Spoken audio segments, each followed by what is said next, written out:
When the school teacher collapsed in front of her students on the coldest morning Wyoming had ever seen, no one knew she'd been starving herself for 3 months straight. Clara Whitmore had fought through grief, debt, and winter, with nothing but pride keeping her standing, until her body finally surrendered. The man who carried her out wasn't a hero. Rowan Vale was feared, hardened, and dangerous. But he saw what the whole town had missed: a woman too stubborn to ask for help, too broken to survive alone. What happened next would shake their valley to its bones.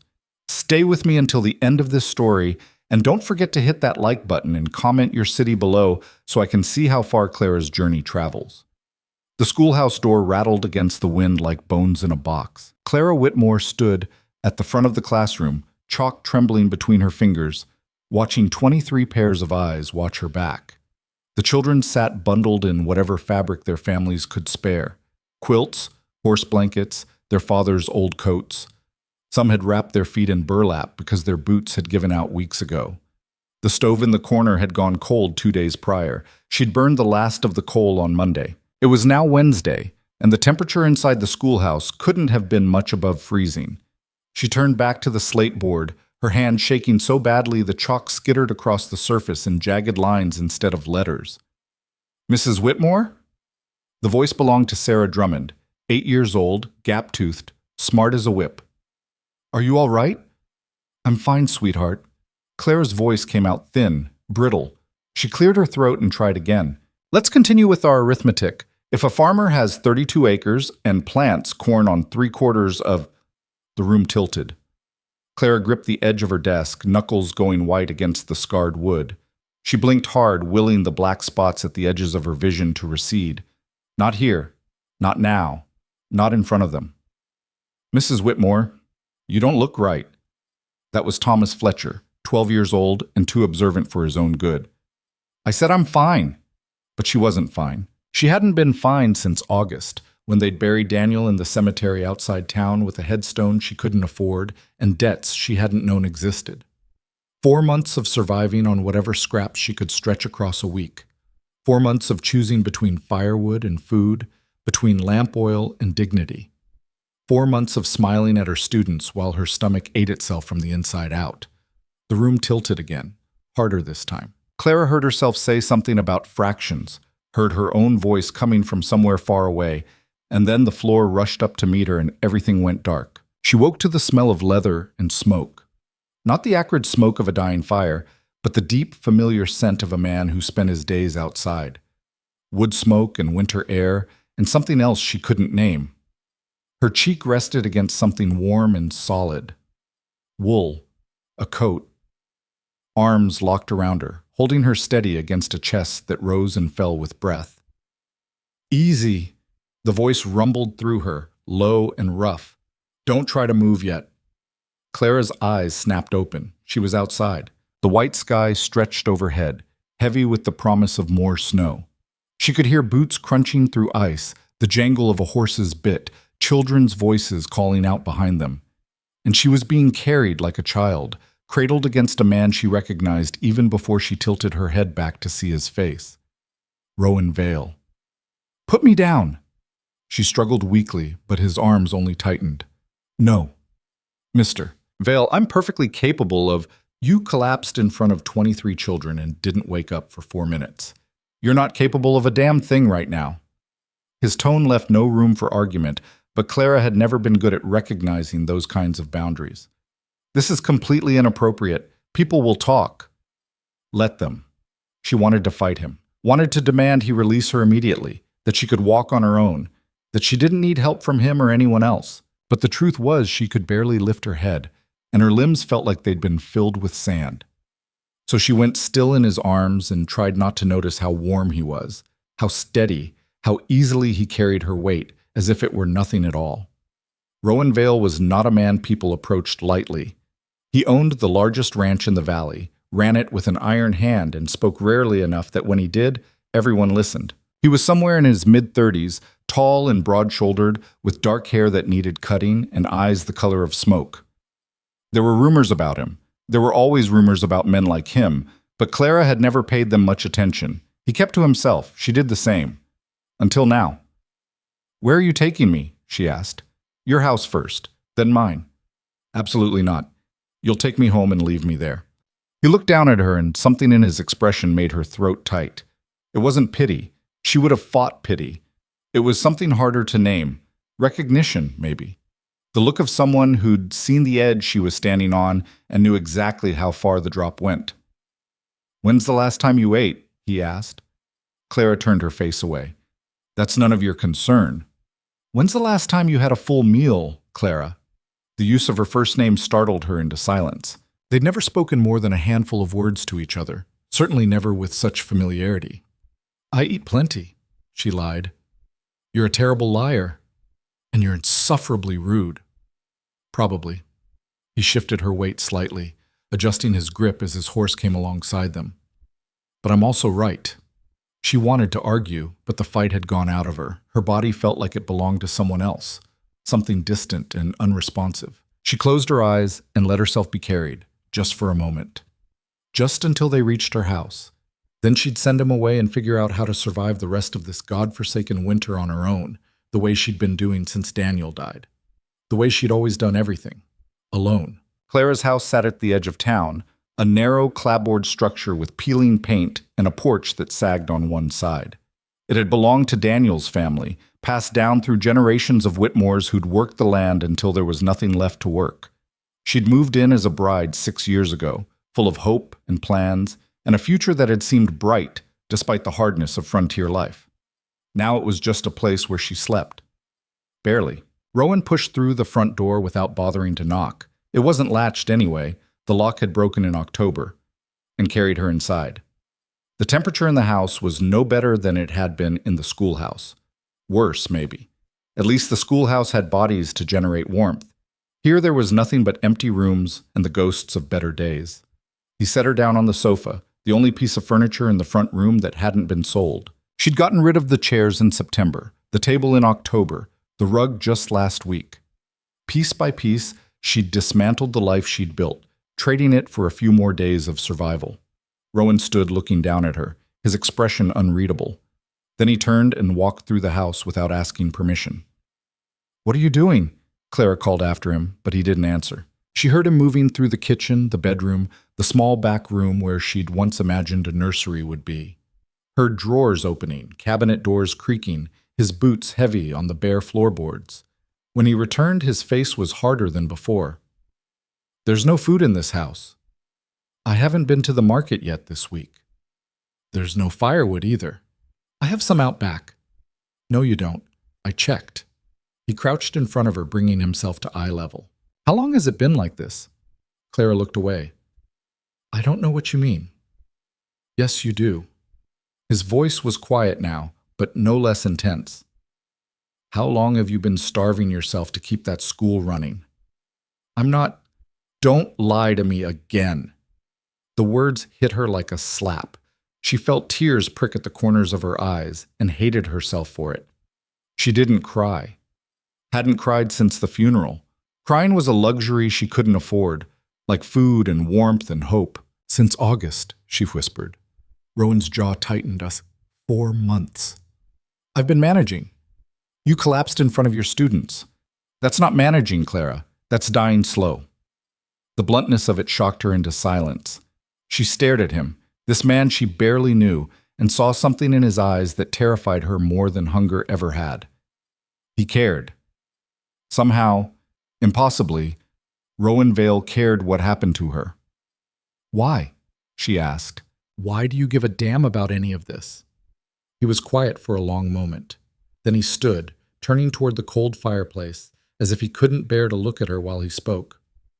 "I lost someone once," he said.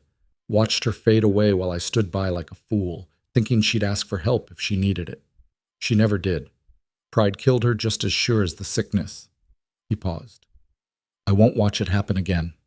Clara's throat closed around words she couldn't speak. She wanted to tell him this was different, that she wasn't his responsibility, that she'd find a way through this winter like she'd found a way through everything else. But the words wouldn't come, because the truth was, she didn't know how much longer she could last, and the exhaustion of pretending otherwise was suddenly more than she could bear. "I have debts," she said finally. "Daniel left debts I didn't know about. medical bills from his illness, money borrowed from men in town, loans he took against the house. I've been paying them down piece by piece, but it's never enough. There's always more. And the school board pays me barely enough to survive, even when I'm not. She stopped, unable to finish. When you're not giving half of it away to pay for dead man's mistakes. It should have sounded cruel. It didn't. It just sounded true. Rowan turned back to face her. I have a proposition for you. I don't want your charity. Good, because I'm not offering any. He crossed his arms, all business now. I have 8 children living on my ranch, orphans mostly, some of them relatives who had nowhere else to go. They need schooling, but the main schoolhouse is too far for them to travel in winter, and I'm no teacher. You are. Clara frowned. You want me to teach at your ranch? Through the winter, proper pay, room and board included. You'd have your own space, and the children would get an education. When spring comes, you can go back to the town school if you want. Or not. Your choice. She stared at him, trying to find the catch. There was always a catch. And what do you get out of this arrangement? Educated children, a clear conscience. He paused. And you get to survive the winter without selling off what's left of your dignity. It was a lifeline, a real one. And Clara had been drowning for so long she'd almost forgotten what solid ground felt like. But accepting help meant admitting she couldn't do this alone. It meant letting someone see just how broken she really was. It meant trusting a man she barely knew with her life, her reputation, her future. People will talk, she said quietly. They already are. It'll be worse if I move to your ranch. Probably. He met her eyes, unflinching. Does that matter more than eating? Than staying warm? Than staying alive? No. The answer was no, and they both knew it. I have conditions, Clara said. Rowan almost smiled. Almost. I'd expect nothing less. I keep my independence. I'm not a charity case, and I won't be treated like one. This is employment, nothing more. Agreed. I set my own hours and curriculum. You don't interfere with how I teach. Fine. And when spring comes, I leave. No questions, no obligations. Something flickered across his face then, something she couldn't quite read, but he nodded. When spring comes, you're free to go. Clara took a breath, feeling like she was stepping off a cliff into empty air. Then I accept. They left within the hour. Rowan insisted she pack what little she had, though there wasn't much to take. A few dresses, her teaching supplies, the books she hadn't been able to bring herself to sell. He loaded everything onto his horse while she moved through the empty house one last time, saying goodbye to a life that had been over for months. The ride to the Vale Ranch took the better part of 2 hours. Clara rode in front of Rowan, his arms steady around her as he controlled the horse. She told herself it was practical. She was too weak to ride alone. But the warmth of him at her back was a comfort she hadn't known she'd been missing. They didn't speak much. The wind was too sharp for conversation, and Clara was too exhausted to attempt it anyway.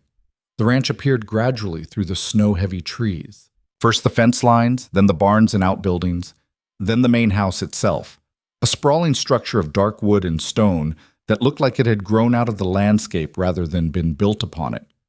Smoke rose from multiple chimneys, and lamplight glowed in the windows. It looked warm, safe, like something from a life she'd stopped believing in.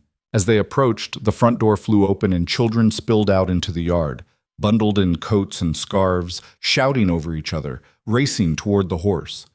8 of them, ranging from maybe 5 years old to 14 or 15.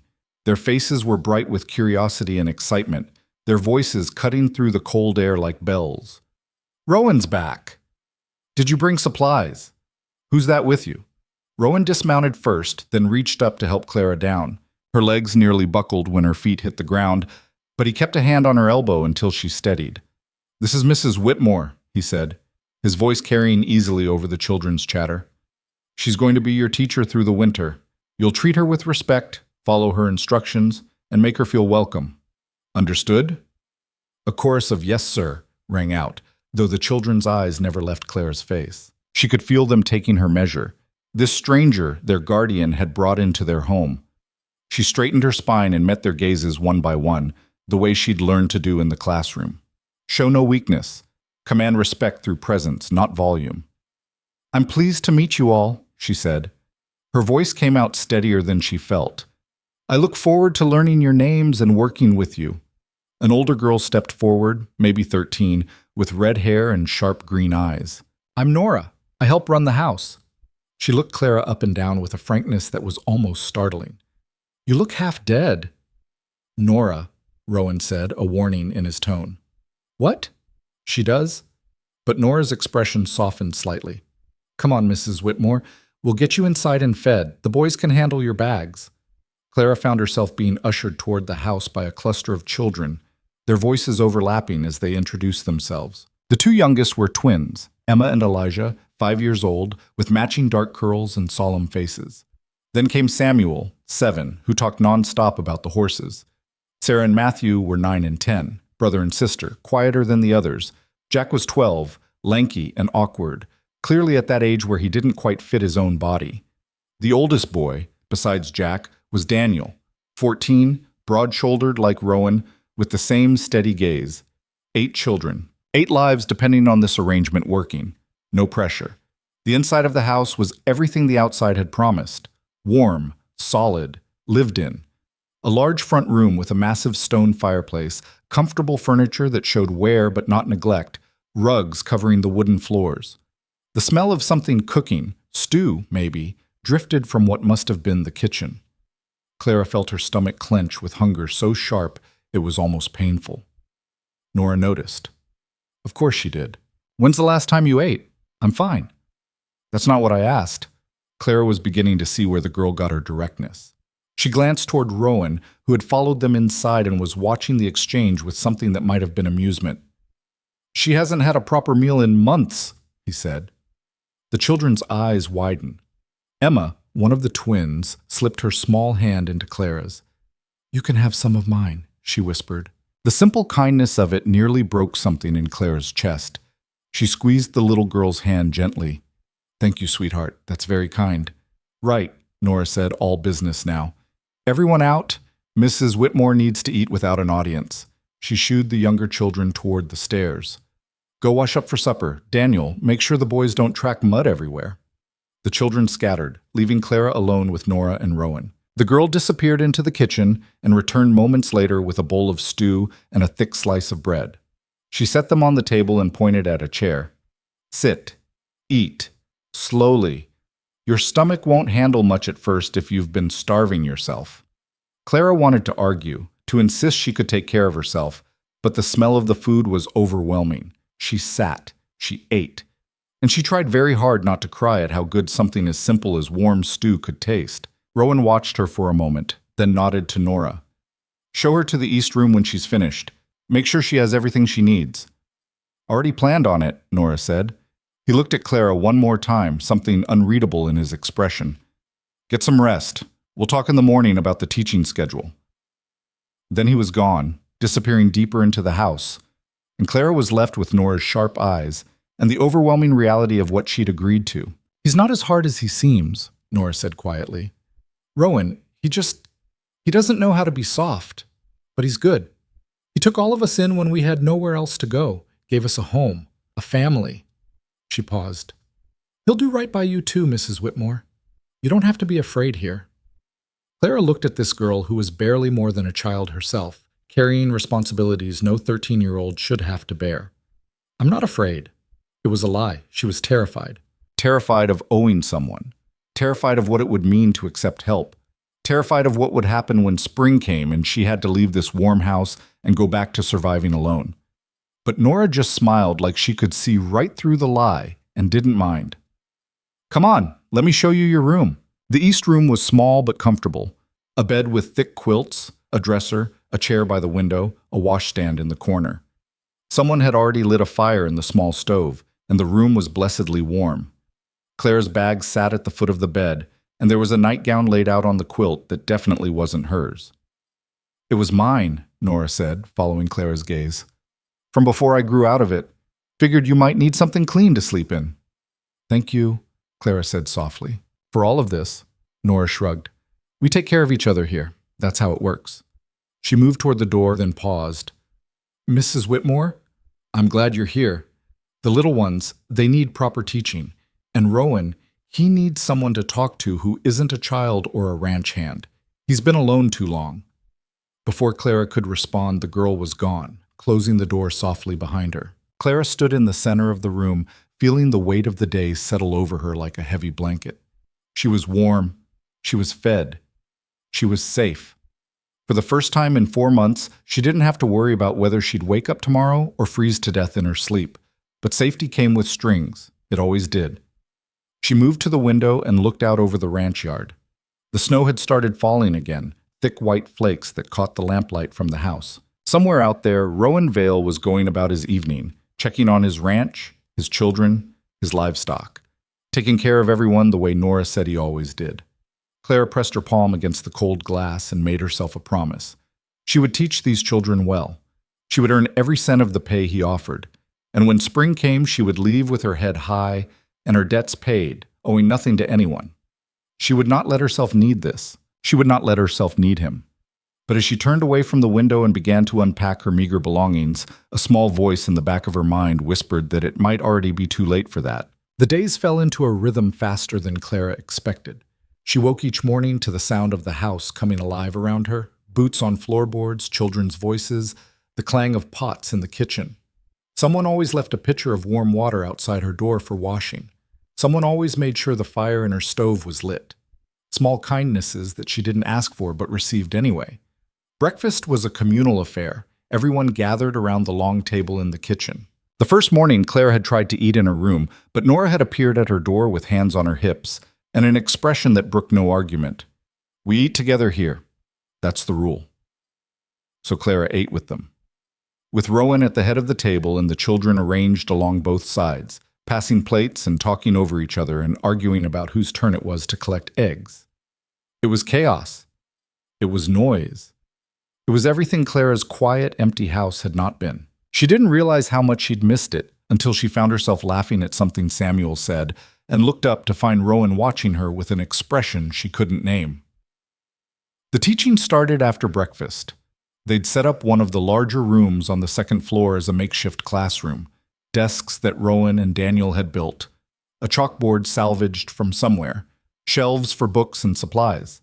It wasn't fancy, but it was warm and dry and had windows that let in good light. The children were sharp, hungry for learning in a way that reminded Clara why she'd become a teacher in the first place. Emma and Elijah were just learning their letters. Samuel could read but struggled with arithmetic. Sarah had a gift for writing. Matthew was brilliant with numbers. Jack wanted to know about history, about the world beyond Wyoming. And Daniel was already reading at a level that surpassed most adults Clara knew. Nora, when she could spare time from her household duties, joined the lessons. She'd had almost no formal schooling, but she was quick and determined and asked questions that showed a mind too good to waste on just keeping house. Clara taught them all, adjusting her lessons to meet each child where they were.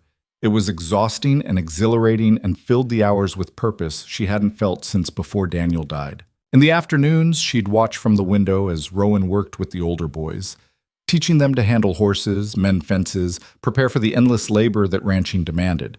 He was patient with them in a way that surprised her. Not soft, but steady. The kind of teacher who led by example rather than words. She found herself watching him more than she meant to, the way he moved through the world with absolute certainty, the way the children looked at him, not with fear but with respect and something deeper. Trust. They trusted him completely. At supper, he'd ask about her day, not in the polite, distant way of a landlord checking on a tenant, but with genuine interest. What had she taught? How were the children progressing? Did she need anything for the classroom? Clara would answer carefully, maintaining the professional distance she'd promised herself. But it was getting harder, because Rowan Vale wasn't the hard, unapproachable man the town made him out to be. He was just careful, guarded, like someone who'd been hurt before and learned not to show the bruises. She understood that. She understood it too well. 2 weeks passed. Then 3. Clara gained weight, color returning to her cheeks. Her hands stopped shaking. Her mind cleared. She felt human again, more than human. She felt alive in a way she'd almost forgotten was possible. But the town hadn't forgotten about her. And in a place like Wyoming territory, reputation mattered more than truth. It started with looks when Nora went to town for supplies. Then whispers. Then Mrs. Henderson from the church committee made a pointed comment to Nora about certain women who took advantage of good men's kindness. Nora, bless her fierce heart, told Mrs. Henderson exactly where she could put her opinions. But the damage was done. The gossip spread like winter sickness. Clara Whitmore, living under Rowan Vale's roof, unchaperoned, no family present, a widow barely past her mourning period, living with a bachelor rancher. Never mind the 8 children who served as the world's most effective chaperones. Never mind that Clara had her own room, and Rowan treated her with nothing but professional respect. The story the town wanted to tell was far more interesting than the truth. Clara heard about it from Nora, who came back from town tight-lipped and angry. They're saying terrible things. About you, about Rowan, about why he really brought you here. Clara felt her stomach drop. What kind of things? Things that aren't true and don't matter. Nora's eyes flashed. Let them talk. We know it's real. But it did matter, because Clara had spent 6 years building a reputation in this territory. She'd been the respectable schoolteacher, the devoted wife, the woman everyone pitied after Daniel's death. Now she was something else in their eyes, something shameful. She tried not to let it show, tried to focus on the children, on her teaching, on the work that gave her days meaning. But at night, lying in her comfortable bed in her warm room, she felt the old familiar weight settling over her chest, the weight of judgment, of being found wanting, of never being quite good enough for the life she'd tried to build. It was late January when the first real storm hit. The sky had been threatening it for days, that peculiar heaviness that meant serious snow. Rowan had the ranch hands securing everything, bringing the livestock in closer, checking supplies. At supper the night before the storm broke, he'd addressed the children directly. No one goes outside tomorrow unless I say so. I don't care if the barn's on fire. You come get me first. Understood? They'd nodded solemnly. Even the youngest ones understood what a Wyoming blizzard could do. The storm started just before dawn. Clara woke to the sound of wind howling like something alive and angry. By the time she made it downstairs, snow was already piling against the windows, and the world outside had disappeared into a wall of white. School's canceled, Rowan said, appearing in the kitchen doorway. Snow dusted his hair and shoulders. He'd already been outside checking the outbuildings. Keep the children occupied indoors. I'll be back and forth all day making sure nothing collapses. Let me help, Clara said. No. I'm perfectly capable of... I said no. His voice was flat, final. I'm not risking you in this. Before she could argue, he was gone again, disappearing into the white chaos outside. The day crawled past. Clara kept the children busy with reading, games, stories, but they were restless, the way children get when trapped inside with too much energy and nowhere to put it. By afternoon, even patient Matthew was picking fights with Samuel, and the twins were on the verge of tears. Clara was attempting to mediate an argument between Jack and Daniel about something utterly inconsequential when Nora appeared at her elbow. Something's wrong, the girl said quietly. What do you mean? Rowan should have been back by now. He always checks in every hour during a storm. It's been almost 2. Clara felt a cold knot form in her stomach. Maybe he just lost track of time. Rowan never loses track of time. Nora's face was pale. Something's wrong. They stood there looking at each other, and Clara saw real fear in the girl's eyes. Fear that came from experience, from having lost people before. Stay with the children, Clara said. I'll go look for him. You can't go out in this. I'll stay close to the rope lines between buildings. I won't go far. Clara was already moving toward the hooks where the heavy coats hung. But someone has to check. She bundled herself in layers, coat, scarf, gloves, hat, until she could barely move. Then she pushed out into the storm. The cold hit her like a physical blow. The wind tore at her clothes, screaming in her ears, stealing her breath. She could barely see 3 feet in front of her face, but the rope was there, frozen and rough under her gloved hands, leading from the house toward the nearest barn. She followed it, hand over hand, calling Rowan's name into the wind. Nothing. The barn was empty except for horses and the ranch hand who'd been stationed there. No sign of Rowan. Clara made her way back to the main house, then tried the next rope line. And the next. She found him on the 4th attempt, collapsed against the side of the equipment shed. Rowan! She dropped to her knees beside him, her heart hammering. His eyes were closed, his face pale beneath the ice crusted on his beard. Rowan, can you hear me? His eyes opened slowly. Clara? His voice was rough, confused. What are you doing out here? Looking for you, you stubborn fool. Can you stand? I'm fine. Just need a minute. But when he tried to push himself up, his left leg buckled. He caught himself with a hiss of pain. You're hurt. Twisted my ankle. It's nothing. It's not nothing if you can't walk. Clara got her shoulder under his arm, bracing him. Come on, lean on me. You're not strong enough to, do you want to freeze to death out here? Because I'm perfectly happy to leave you if you're going to argue with me. Despite everything, he almost smiled. Yes, ma'am. They made their way back to the house together, Clara supporting as much of his weight as she could manage while he hobbled on his good leg. It was agonizingly slow. The wind fought them every step, and more than once Clara thought they'd both go down. But she gritted her teeth and held on, and eventually the house emerged from the white chaos. The children met them at the door, exclaiming and fussing. Nora took one look at Rowan and went into command mode. Daniel, help get him to the sitting room. Emma, Elijah, bring blankets. Samuel, fetch the medical kit. Everyone else, give them space. They got Rowan settled on the sofa near the fire. Clara unlaced his boot carefully. His ankle was already swelling badly. Sprained, probably. Maybe worse. How long were you out there? She asked. Not sure. Lost track after the shed door came loose and I had to secure it. In this weather, losing track of time can kill you. I know. He looked at her then, really looked at her, and something in his expression made her breath catch. You shouldn't have come after me. Someone had to. I'm not worth risking yourself over, Clara. The words hit her harder than they should have. She met his eyes, holding his gaze.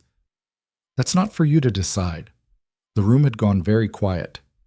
Clara became aware of the children watching them, of Nora standing in the doorway with an expression that was far too knowing for a 13-year-old. She stood abruptly. I'll help Nora with supper. Someone should stay with him to make sure he doesn't do anything else foolish. Jack volunteered immediately, settling into a chair near Rowan with a book. Clara fled to the kitchen, her heart racing for reasons that had nothing to do with the cold or the exertion. Nora was already working on the evening meal, her hands moving with practiced efficiency. She didn't look up when Clara entered, but Clara could feel the weight of her attention. He would have done the same for any of you, Clara said, needing to fill the silence. I know, Nora paused in her chopping, but you're not one of us. Not really. You're here until spring, remember? Then you leave. It should have been a simple statement of fact. Instead, it felt like an accusation. That was the agreement, Clara said quietly. Agreements change. Nora finally looked at her. People change them when they have reason to. Nora, he hasn't been this alive since I've known him, and I've been here 3 years. The girl's voice was matter-of-fact. You did that. Whatever you think you're doing here, whatever you think you're keeping at arm's length, it's already too late. He cares about you. We all do. Clara felt something crack inside her chest. I can't. Why not? Because everything I care about turns to ash. Because I'm not strong enough to survive losing someone again. Because I'm afraid. The words came out before she could stop them. Nora set down her knife and crossed to stand in front of Clara. She took Clara's hands in her own smaller ones and squeezed. Being afraid isn't the same as being weak, Mrs. Whitmore. You're the strongest person I know. You just don't see it yet. Then she let go and went back to her cooking, as if she hadn't just shaken the foundation of everything Clara had been telling herself. Clara stood there in the warm kitchen, listening to the storm rage outside, and wondered when exactly she'd stopped being the teacher and started being the one who needed to learn. The storm lasted 3 days. 3 days of wind that shook the house like a living thing trying to get inside. 3 days of snow piling so high against the windows that the world disappeared entirely, leaving them in a pocket of warmth and lamplight while winter raged beyond the walls. 3 days of being trapped together with nowhere to hide from the truths that were starting to surface. Rowan's ankle kept him off his feet, which clearly grated on him more than the actual pain. Clara watched him struggle with enforced stillness the way a caged wolf might, restless, irritable, his whole body tensed against the limitations of injury. He sat in the chair by the fire, his leg propped up, and directed Daniel and the ranch hands through everything that needed doing with a precision that suggested he could see through walls. Clara kept the children occupied with lessons, though calling it school felt generous. They were all too aware of the storm, too conscious of the danger pressing against the thin barrier of wood and stone that kept them safe. So she told them stories instead. Stories of places beyond Wyoming, of cities and oceans and lands where winter meant rain instead of snow. She read to them from the book she'd brought, her voice steady even when the wind screamed loud enough to shake the rafters. And all the while she felt Rowan's eyes on her. Not constantly, but often enough that she'd become attuned to it. The weight of his attention, the quality of his silence when he listened to her speak. It should have made her uncomfortable. Instead, it felt like something else entirely, something she didn't have a name for yet. On the second night after the children had been sent to bed and Nora had disappeared to her own room, Clara found herself alone with Rowan in the sitting room. The fire burned low, casting shadows that danced across the walls. She'd meant to retire to her own space, to maintain the careful distance she'd promised herself. But something kept her there, standing uncertainly in the doorway. "You should be resting," she said finally. "I've been resting for 2 days. Any more, and I'll lose my mind." He shifted in his chair, wincing slightly. "Come sit, unless you're afraid of me." "I'm not afraid of you." "Then prove it." It was a challenge, gentle but unmistakable. Clara crossed the room and settled into the chair opposite his, folding her hands in her lap. The silence stretched between them, but it wasn't uncomfortable. Outside, the wind howled. Inside, the fire crackled and settled. "Tell me about him," Rowan said. Clara's hands tightened in her lap. "Who?" "Your husband, Daniel." She should have expected it, should have prepared an answer, but the question still felt like a hand pressing against a bruise. "What do you want to know?" "Whatever you want to tell me." What did she want to tell him? That Daniel had been kind when they'd first met? That he'd courted her properly, promised her a good life, made her believe in futures that turned out to be built on sand? That she'd loved him once, or thought she had, before the illness came and stripped away everything but exhaustion and obligation and the slow realization that she'd never really known him at all? "He was sick for a long time," she said instead. 2 years. It started small, headaches, fatigue. Then it got worse. The doctors couldn't agree on what was wrong. Some said it was consumption. Others thought it was something in his blood. We tried everything. Every treatment, every medicine, every specialist we could afford, and several we couldn't. Is that when the debts started? Some of them. The medical bills were substantial. She paused, choosing her words carefully. But there were other debts too, ones I didn't know about until after he died. Gambling debts, mostly. Money borrowed from men in town. Loans taken against the house, against his family's land that was already mortgaged beyond its value. Rowan's expression darkened. He gambled while he was sick? Before, during, after. I don't know when it started. He hid it well. The words tasted bitter. I thought I knew my husband. Thought I understood what our life together looked like. But after he died, when the creditors started coming, I realized I'd been living with a stranger. He'd been lying to me for years. That's not your fault, isn't it? Clara met his eyes. I was his wife. I should have seen it, should have known something was wrong beyond the illness. People hide what they don't want seen, especially from the people they're supposed to trust. Rowan's voice was quiet, but there was an edge to it. Old pain, carefully controlled. You can live with someone for years and still not know the darkest parts of them. That's not ignorance. That's being human. Clara looked at him across the firelight and saw something in his face that matched the ache in her own chest. Who did you lose? He was silent for so long she thought he wouldn't answer. Then he said, Her name was Margaret, my wife. Clara's breath caught. Somehow she'd assumed his earlier words about watching someone fade had been about a sister, a mother, someone other than a wife. I didn't know you were married. Most people don't. It was a long time ago. He stared into the fire. We were young, too young probably. I was 22, she was 19. We thought we had all the time in the world. What happened? Fever. It came on sudden. She was fine one day, burning up the next. I rode for the doctor, but by the time we got back, his jaw tightened. She died while I was gone, alone, because I thought I had time, because I thought she'd wait for me. The raw pain in his voice made Clara's throat ache. How long ago? 13 years? He said it like it was both yesterday and a lifetime ago. I promised myself after that I wouldn't let anyone else die because I was too stupid or too proud to act. That's why I have the children. Every single one of them came from a situation where action mattered more than propriety. Emma and Elijah's parents died in a fire. Their neighbor was too afraid of seeming forward to break down the door in time. By the time someone did, it was too late for everyone but the twins. Samuel's mother starved to death because she wouldn't ask for help. Matthew and Sarah's father drank himself to death while everyone pretended not to notice. And you take them in. I give them what I couldn't give Margaret, a place where asking for help isn't shameful, where needing someone doesn't make you weak. He looked at her then, and the intensity in his eyes made her heart beat faster. That's why I came for you, Clara, because I watched you fading the same way Margaret did. Pride and silence, killing you one day at a time.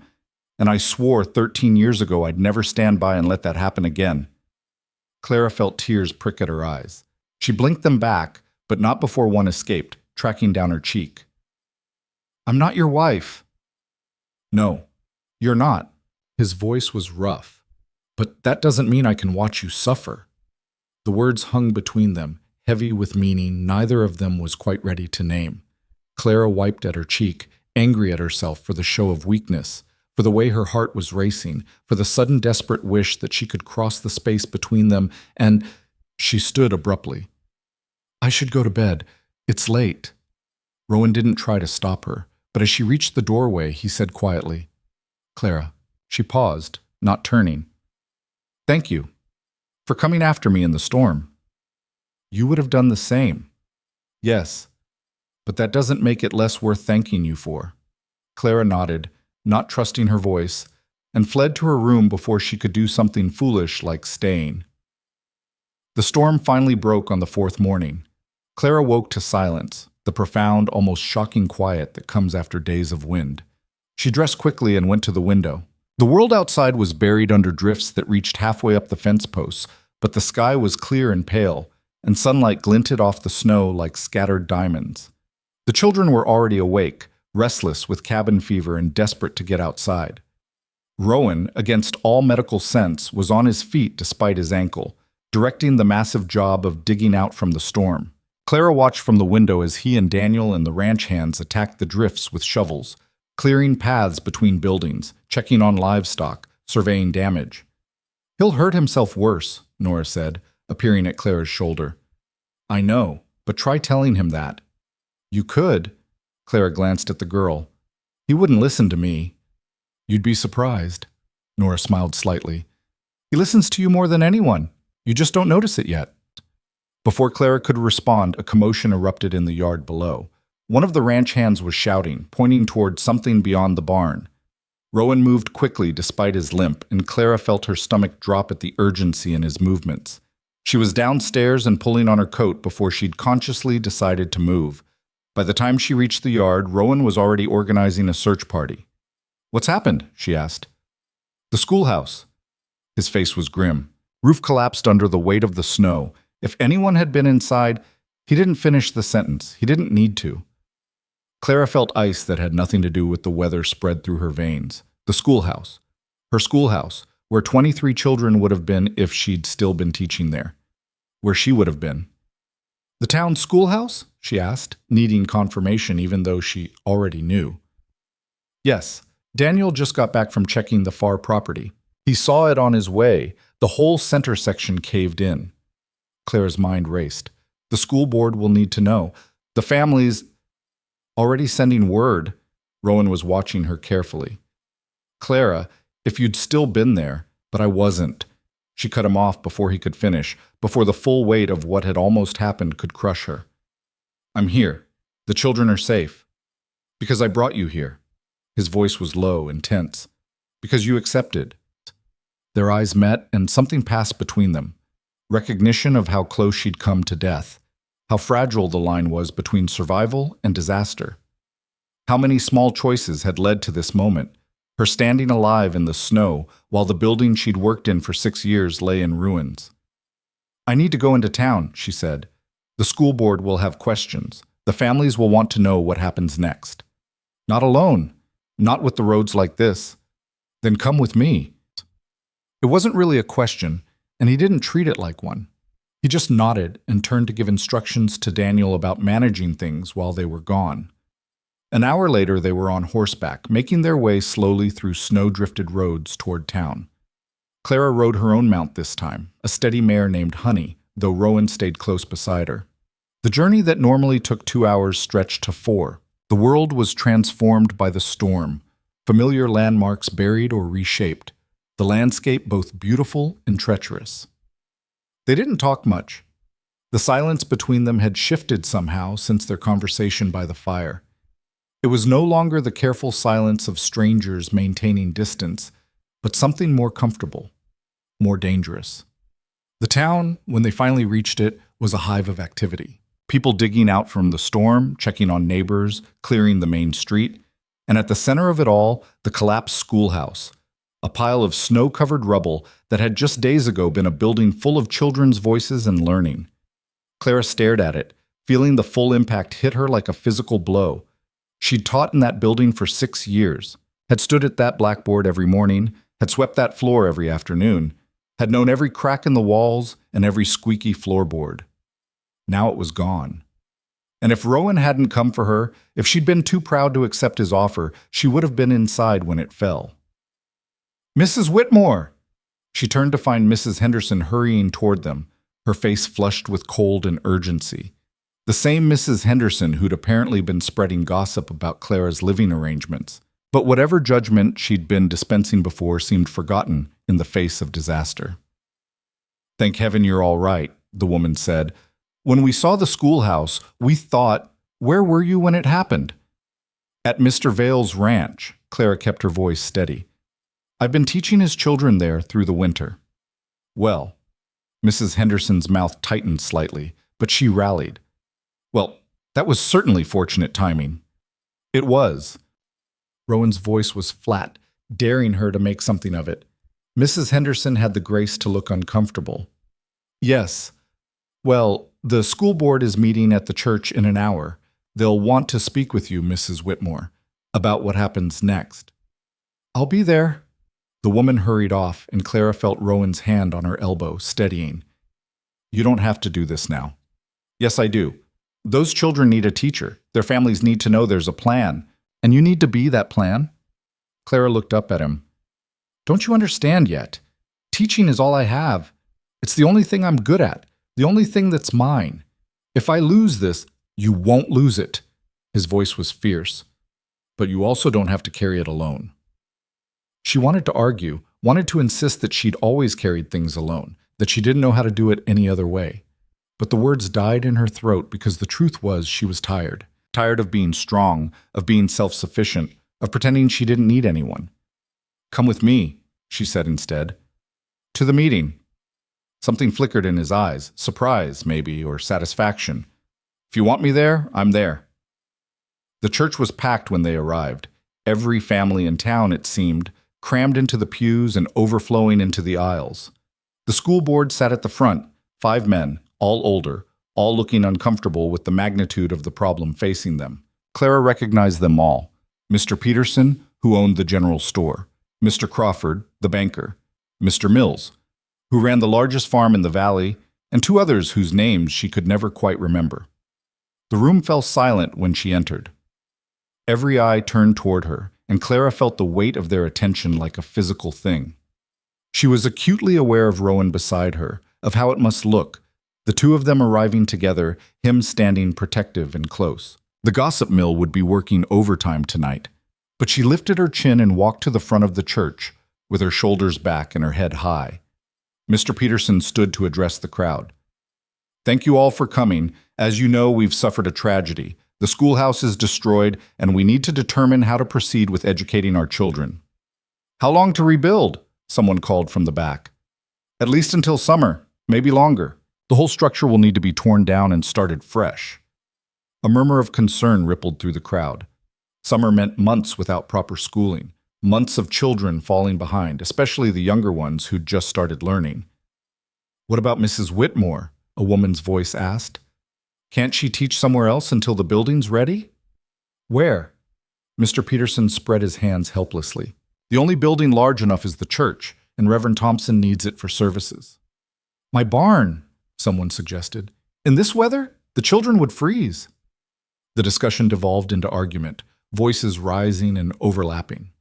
Clara stood silent, watching it unfold, feeling the familiar helplessness of being the subject of debate rather than a participant in it. These men would decide her fate, determine her value, choose whether she was worth the trouble of accommodation, just like always. Then Rowan stepped forward. His presence commanded immediate attention. The arguments died as people turned to look at him. This man who rarely came to town, who kept to himself and his ranch and his private life. He cut an impressive figure, tall and solid and absolutely certain. When he spoke, his voice carried easily through the crowded church. The children need schooling. Mrs. Whitmore needs a place to teach. I have both space and resources at my ranch. He paused, letting the words settle. I propose the children come to me through the rest of winter. When the roads clear properly in spring, we'll reassess. But for now, my home becomes the school. The silence that followed was profound. Clara stared at him, shock stealing her breath.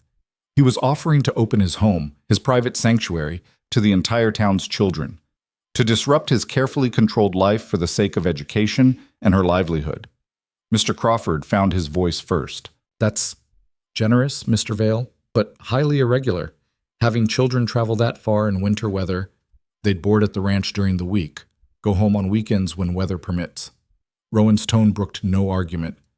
I have space, I have staff, and I have Mrs. Whitmore, who's already proven she can teach effectively in my home. But the cost? I'll cover it. Room, board, supplies, everything. Another silence, this one heavy with implications. Clara could see the calculations happening behind people's eyes. The offer was too good to refuse, but accepting it meant acknowledging Rowan Vale as a benefactor, meant their children living under his roof, meant trusting him in ways the town had never quite been willing to do. And the supervision? Mrs. Henderson asked, her voice sharp. You're a bachelor, Mr. Vale. Having young girls living in your home, Mrs. Whitmore will serve as house mother as well as teacher. Full supervision, proper propriety. His eyes found Clara's across the room. Unless she objects to the arrangement, every face turned toward her. The weight of expectation, of need, of the entire town's children hanging on her answer pressed down like a physical thing. Rowan was offering her power, real power, the kind she'd never had before. A classroom that answered to her, resources beyond anything the school board had ever provided, the chance to teach without constraint. But accepting meant binding herself to him more tightly, meant their names would be linked even more intimately than before, meant choosing him over propriety, trust over reputation. She thought of the children at the ranch, their hungry minds and eager questions. Thought of Emma and Elijah learning their letters. Of Daniel's brilliant mind that deserved better than ranch work. Of Nora's fierce intelligence going to waste on household chores. Thought of the 23 students she'd taught in the collapsed building, who deserved education regardless of where it came from. Thought of Rowan standing in the snow outside her empty house, telling her she was dying slow and offering her a way to live. I accept, she said clearly. Mr. Vale's offer is generous and practical. I'll serve as both teacher and house mother. The children will be properly supervised and well educated. The room erupted in discussion again, but Clara barely heard it. She was looking at Rowan, seeing something in his eyes that made her heart race. Satisfaction, yes, but also something deeper, something that looked almost like hope. The school board agreed because they had no better option. Families would send their children beginning the following week. Arrangements would need to be made, preparations completed, a schedule established. But it was decided. The ranch would become a school, and Clara would run it. She and Rowan left the church together, walking through the skeptical stares and whispered conversations. Outside, the sun was setting, painting the snow in shades of pink and gold. They stood by their horses, not quite ready to mount and begin the long ride home. You didn't have to do that, Clara said quietly. Yes, I did. Why? Rowan turned to face her fully. Because those children deserve an education. Because you deserve to teach without scraping by. Because I have resources I don't use and a house that's too big for the people living in it. He paused. And because I'm tired of watching you fight alone when I'm standing right here. The honesty of it stole her breath. People will talk even more now. Let them. You don't care what they think. I care what's right more than I care what's proper. His eyes held hers. Do you?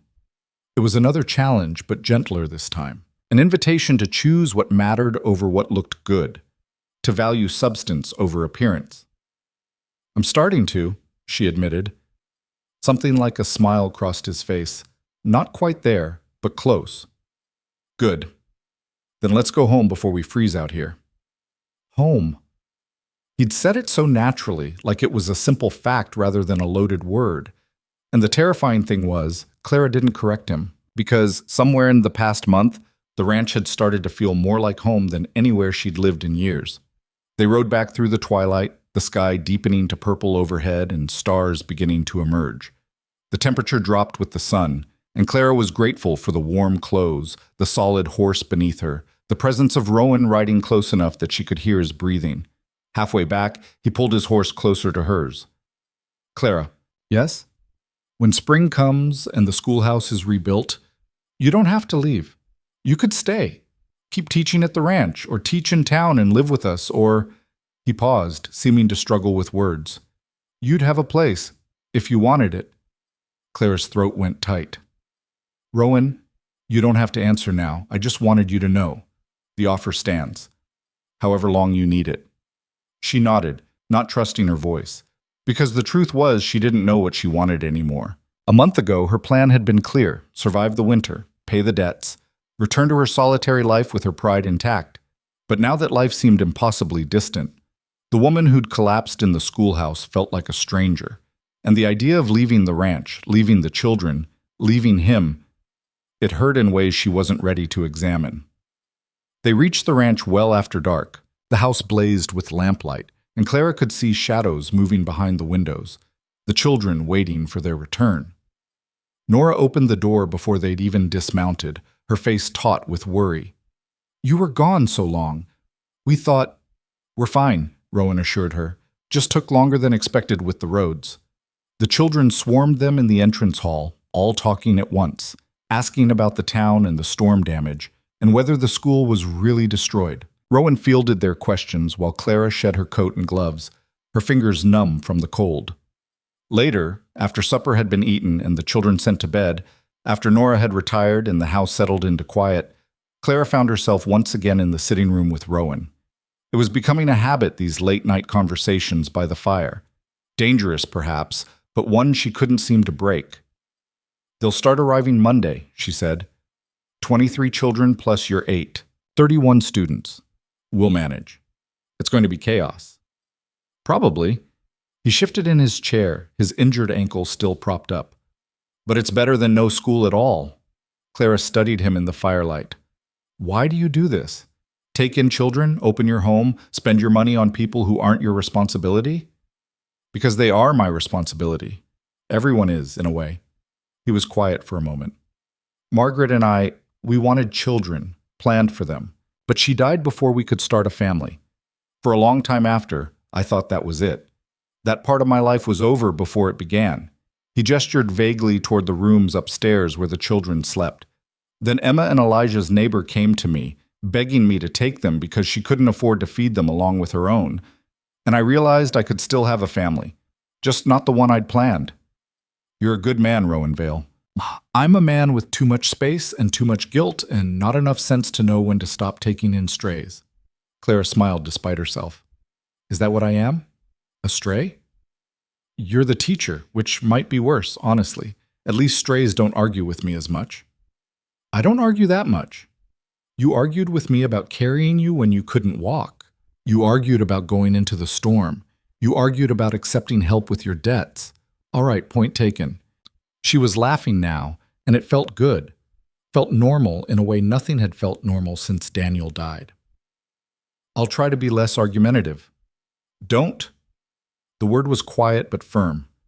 I like that you fight. Means you're still alive in there under all that propriety. Their eyes met, and the air between them shifted again. Became charged with something Clara didn't want to name but couldn't quite ignore. She stood quickly, using the excuse of banking the fire to put distance between them. I should get some rest, she said. Tomorrow we'll be busy.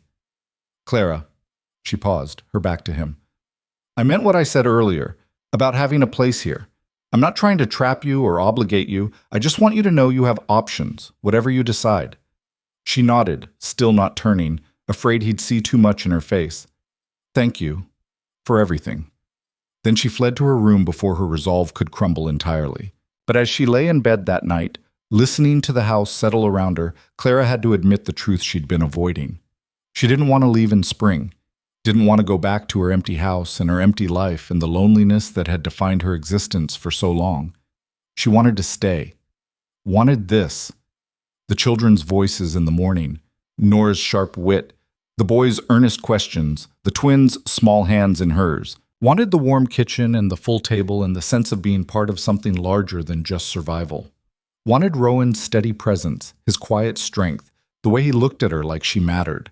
But wanting something didn't make it possible, and the gap between what she wanted and what she could allow herself to have felt wider than the Wyoming sky. Sleep came late, and when it did, she dreamed of spring arriving and having to choose between staying and leaving, between safety and freedom, between the life she'd planned and the one that was slowly, terrifyingly, beginning to take root in the spaces her grief had left behind. Monday arrived with the children. They came in wagons and on horseback, bundled against the cold, their parents delivering them with expressions that ranged from grateful to suspicious. Clara stood on the porch watching the procession, feeling the weight of what she'd agreed to settle over her shoulders like a cloak. 31 children. 31 minds to shape. 31 futures resting partly in her hands. Rowan had spent the weekend preparing. 2 of the larger upstairs rooms had been converted into dormitories, one for the girls, one for the boys.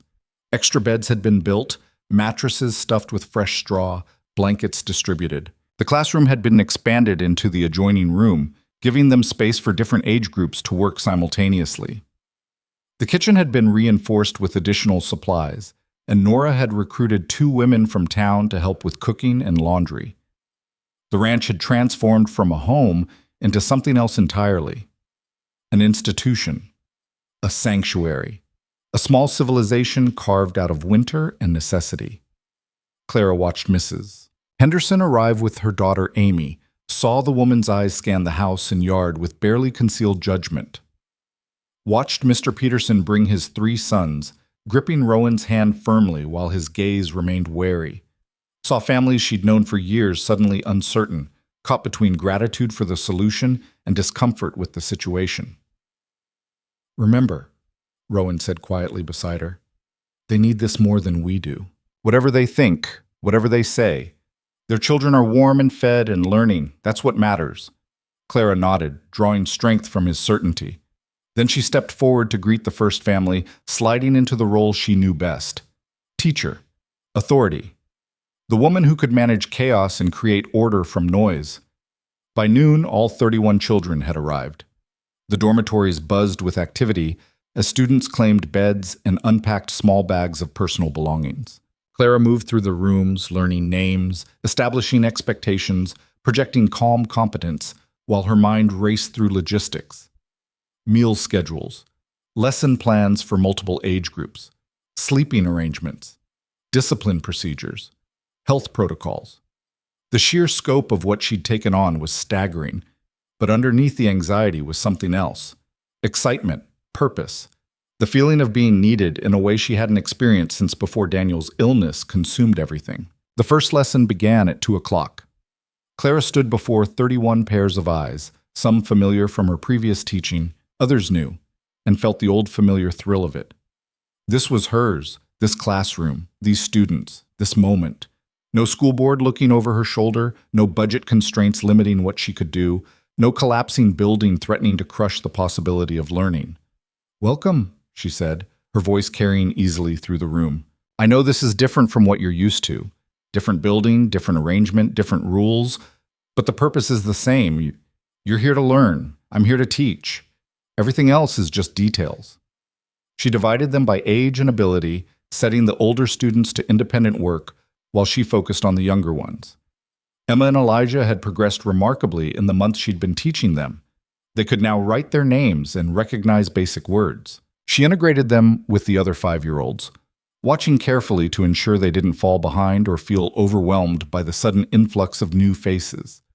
The afternoon passed in a blur of activity: mathematics for the middle group, reading practice for the youngest, history and geography for the oldest.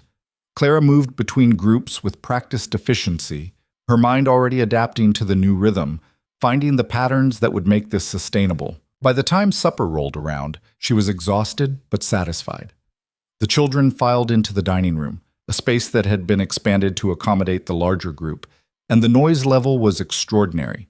31 children talking, laughing, arguing over seats and portions.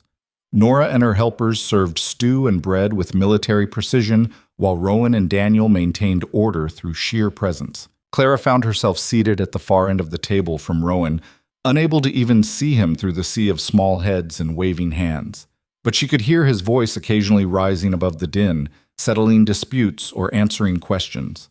The sound of it had become familiar, almost comforting, a constant in the chaos. After supper came the complicated business of getting 31 children ready for bed. Clara supervised the girls while Daniel and Jack handled the boys under Rowan's direction. There were tears from some of the younger ones who missed their parents, squabbles over who got which bed, questions about tomorrow's schedule, about when they'd see their families, about whether Mrs. Whitmore was really going to make them do arithmetic before breakfast. Not before breakfast, Clara assured them, tucking a blanket around a small girl who couldn't have been more than 6. But definitely after. Sleep now. Tomorrow's a full day. It was nearly 9 o'clock before the last child settled. Clara made a final round of both dormitories, ensuring everyone was accounted for and comfortable. Then she retreated to her own room, closed the door, and stood in the blessed silence for a long moment.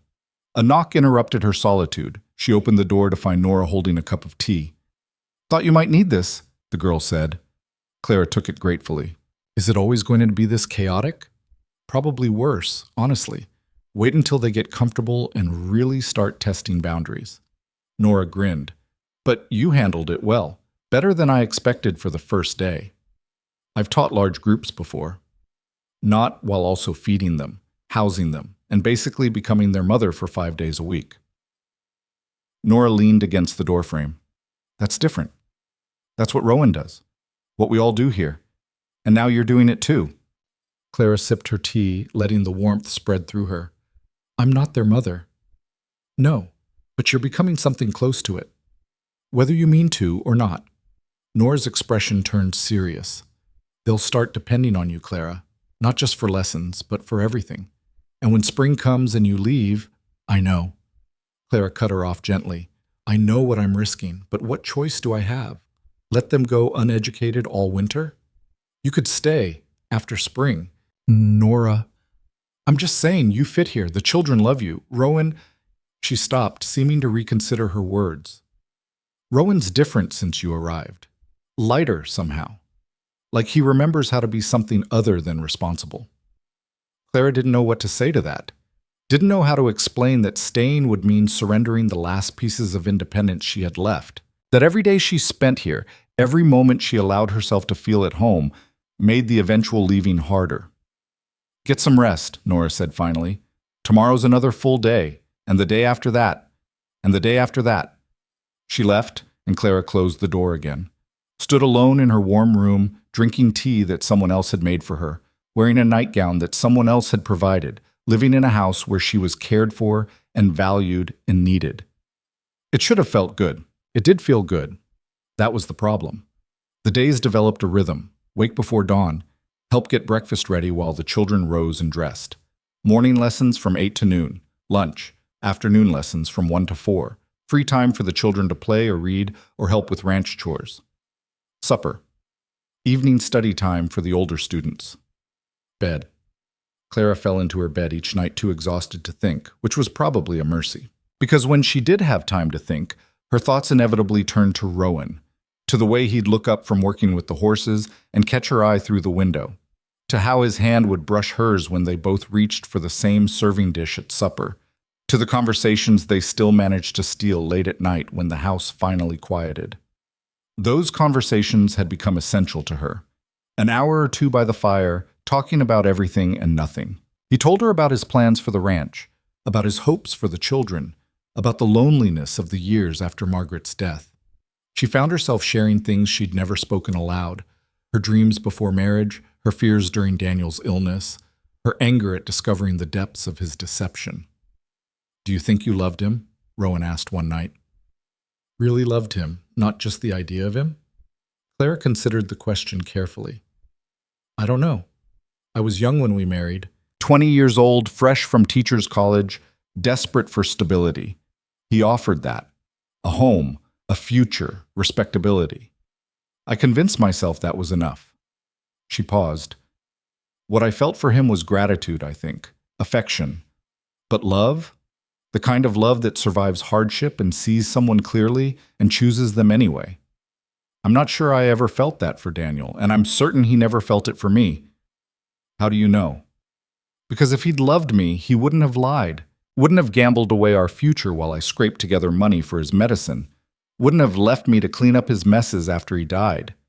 The bitterness in her voice surprised her. "Love requires honesty. We never had that." Rowan was quiet for a long moment. Then he said, "Margaret and I had honesty. We were too young to know how to hide things, even if we'd wanted to. But I don't know if that was love either, or just youth and proximity, and thinking we were supposed to want the same things." "Do you miss her?" "I miss who I was when she was alive. I miss believing the world was simpler than it is."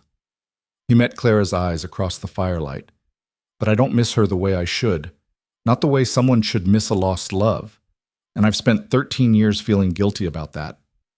The honesty of it took Clara's breath away. Maybe we're both just broken. Or maybe we're both just honest. Finally. The conversation stayed with Clara for days afterward. The idea that maybe her marriage hadn't been the failure she'd been told it was. That maybe Daniel's deceptions weren't her fault. That maybe she was allowed to be angry instead of just sad. It was a dangerous kind of freedom, that honesty. It made her want things she'd convinced herself were impossible. 3 weeks into the new arrangement, a wolf pack moved into the territory. The first sign was livestock going missing, a few chickens from the henhouse, then a young calf from the far pasture. The ranch hands found tracks in the snow, and Rowan's expression went hard when he saw them. "How many?" Clara asked, watching him study the prints. "At least 5. Maybe more." He straightened, his eyes scanning the tree line. "They're getting bold coming this close to the buildings." "Is that unusual?" "For this time of year? Yes, they're desperate. The winter's been harder than normal. Game is scarce. They're looking for easy prey." Clara felt ice settle in her stomach. "The children, no one goes outside alone, not even to the barn, and we post guards at night." His jaw was tight. "I'll organize hunting parties. Try to drive them off or thin the pack." But the wolves were smart. They stayed just beyond rifle range, circling the property like ghosts. The children could hear them at night sometimes, howling in the distance, a sound that made even the bravest students huddle deeper under their blankets. Clara tried to maintain normalcy in the classroom, but she could feel the tension spreading. The younger children grew clingy, afraid to be separated from her even for a moment. The older boys wanted to join the hunting parties, to prove themselves against the threat. Rowan refused, which led to arguments that echoed through the house. "I can shoot better than half your ranch hands," Daniel insisted one evening, his young face set in stubborn lines. "I don't care. You're 14. Your job is to stay safe and help protect the younger children, not hunt wolves." Rowan's tone left no room for negotiation. "I'm not a child." "Then stop acting like one by arguing with me." Daniel stormed off, and Rowan turned to find Clara watching. He scrubbed a hand over his face, exhaustion evident in every line of his body. "He's right, you know," Clara said quietly. "He's not a child anymore. He's my responsibility. They all are. Including you." Rowan's eyes were shadowed. "I can't lose anyone else, Clara. I can't." She understood then that this wasn't about the wolves. This was about Margaret, about everyone he'd failed to save, about the weight of responsibility that had been crushing him for 13 years. "You won't," she said, crossing to stand in front of him. "We're careful. We're safe. The children are protected. You don't know that. You can't promise that." "No, but I can promise that we're all doing everything we can, and that's all anyone can ever do." He looked at her for a long moment, and something in his expression made her heart race. Then he reached out and took her hand, holding it between both of his. "When this is over," he said quietly, "we need to talk. About spring. About what happens next." Clara nodded, not trusting her voice, because she knew what he was asking, knew what conversation they'd been dancing around for weeks, and she didn't know if she was ready to have it. The attack came on a Friday afternoon. Clara was teaching mathematics to the middle group when she heard the first scream. Her head snapped up, her heart already racing. Through the window she could see chaos in the yard, children scattering, ranch hands running, and moving between them, a pack of wolves. 5 of them, just as Rowan had predicted, gray and massive, their ribs showing through their fur, desperation making them bold. They'd somehow gotten past the defenses, drawn perhaps by the smell of the cooking meat from the kitchen or the noise of the children. "Everyone away from the windows," Clara's voice cut through the rising panic in the classroom. "Older students, help me get the younger ones to the back room. Move." The children responded to the authority in her voice, scrambling to obey. Clara did a rapid head count as they crowded into the back storage room. 26, 27, 28. 3 missing. Her blood went cold. "Where are Emma, Elijah, and Samuel?" "They were playing outside," one of the girls said, her voice shaking. "Near the barn." Clara didn't think. She grabbed the fire poker from beside the classroom stove and ran for the door. "Mrs. Whitmore, no!" Nora tried to stop her, but Clara was already gone, racing down the stairs and out into the chaos. The yard was a nightmare of noise and movement. She could see Rowan and the ranch hands fighting off the wolves with whatever weapons they'd grabbed, axes, pitchforks, rifles. But the wolves were fast, darting in and out, snapping with teeth that could crush bone, and huddled against the barn wall, frozen in terror, were 3 small children. Clara ran toward them, screaming to draw attention away from the kids. One of the wolves turned, its yellow eyes locking on her. She raised the poker, making herself as large as possible, still screaming. The wolf charged. Clara swung the poker with everything she had. The metal connected with the wolf's shoulder, and it yelped, veering away. But another was already moving toward her, and she knew with cold certainty that she couldn't fight them both. Then Rowan was there, throwing himself between Clara and the second wolf. He had a knife in one hand, an axe in the other, and his face was a mask of fury and fear. "Get the children inside!" he roared. Clara didn't argue. She grabbed Emma and Elijah, one in each arm, while Samuel clung to her skirt. They stumbled toward the house, Clara's entire body shaking with adrenaline. Behind her, she could hear snarling, shouting, the crack of gunfire. She got the children inside, passing them to Nora, then turned back. Every instinct screamed at her to stay safe, to lock the door and wait. But Rowan was still out there, still fighting, and the thought of losing him. She grabbed a rifle from the rack by the door. She'd never been a good shot, but she could aim well enough at close range. She could help. By the time she got back outside, the fight was nearly over. 2 wolves lay dead in the snow. The other 3 were retreating, driven back by the unified force of Rowan and his men. One of the ranch hands was injured, blood soaking through his coat, but he was on his feet. Rowan stood in the center of the yard, chest heaving, blood on his hands and face, not all of it from the wolves. When he saw Clara with the rifle, something flickered across his expression. Not anger, but something more complicated. He crossed the distance between them in 3 strides and pulled her into his arms, crushing her against his chest with a force that drove the air from her lungs. "Don't you ever," he said roughly into her hair, "ever do something that stupid again. Do you understand me? Don't you ever risk yourself like that?" Clara's arms came up around him, the rifle dropping forgotten to the snow. She could feel him shaking, could feel the wild hammering of his heart against her cheek. "I had to," she whispered. "The children, I know why you did it." He pulled back just enough to look at her, his hands framing her face. "But if something had happened to you, if I'd lost you..." He didn't finish the sentence, didn't need to. Clara could see everything he wasn't saying written plain in his eyes. Then he kissed her. It wasn't gentle or tentative. It was desperate and fierce and tasted like fear and relief, and something that had been building between them for weeks. Clara kissed him back with equal intensity, her hands fisting in his coat, pulling him closer, even though they were surrounded by ranch hands, and the children were probably watching from the windows. And this was absolutely, completely inappropriate. She didn't care. When they finally broke apart, both breathing hard, Rowan rested his forehead against hers. "Spring be damned," he said. "I'm not letting you leave. I can't." Clara's throat was too tight for words, so she just nodded and let him hold her while the snow fell around them and the ranch hands discreetly moved to deal with the dead wolves, and her entire carefully constructed plan for independence crumbled into dust. Because the truth was, she didn't want to leave either. Hadn't wanted to for weeks, maybe months. She wanted to stay here, in this chaotic house full of children and noise and purpose. Wanted to stand beside this man who made her feel alive and valued and seen. But wanting something and being able to keep it were two different things. And the problems they'd been ignoring, her reputation, his position, the gossip that would only get worse, were about to crash down on them with the force of a Wyoming winter storm.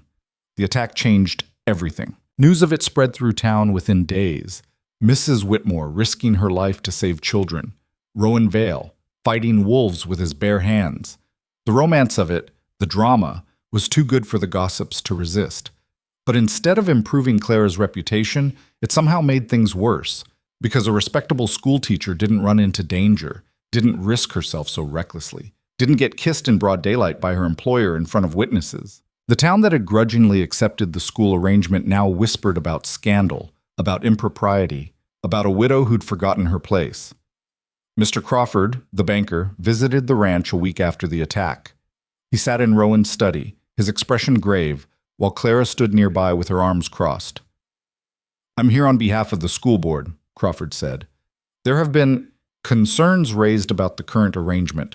"What kind of concerns?" Rowan's voice was dangerous quiet. "About Mrs. Whitmore's conduct, about the propriety of the situation, about whether it's appropriate for her to continue as teacher, given the circumstances." "The circumstances being that she saved 3 children's lives?" Clara couldn't keep the anger from her voice. "The circumstances being that you're living under the same roof as an unmarried man, that there have been displays of affection inappropriate for someone in your position, that your reputation—" "My reputation?" Clara stepped forward. "My reputation was fine when you needed me to teach your children, when the schoolhouse collapsed and you had nowhere else to turn. My reputation was fine when I was starving myself to pay my dead husband's debts.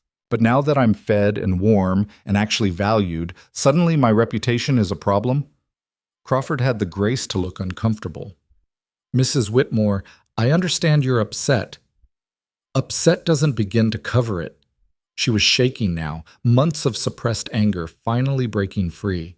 "You want to know what damages a woman's reputation? Being lied to by her husband?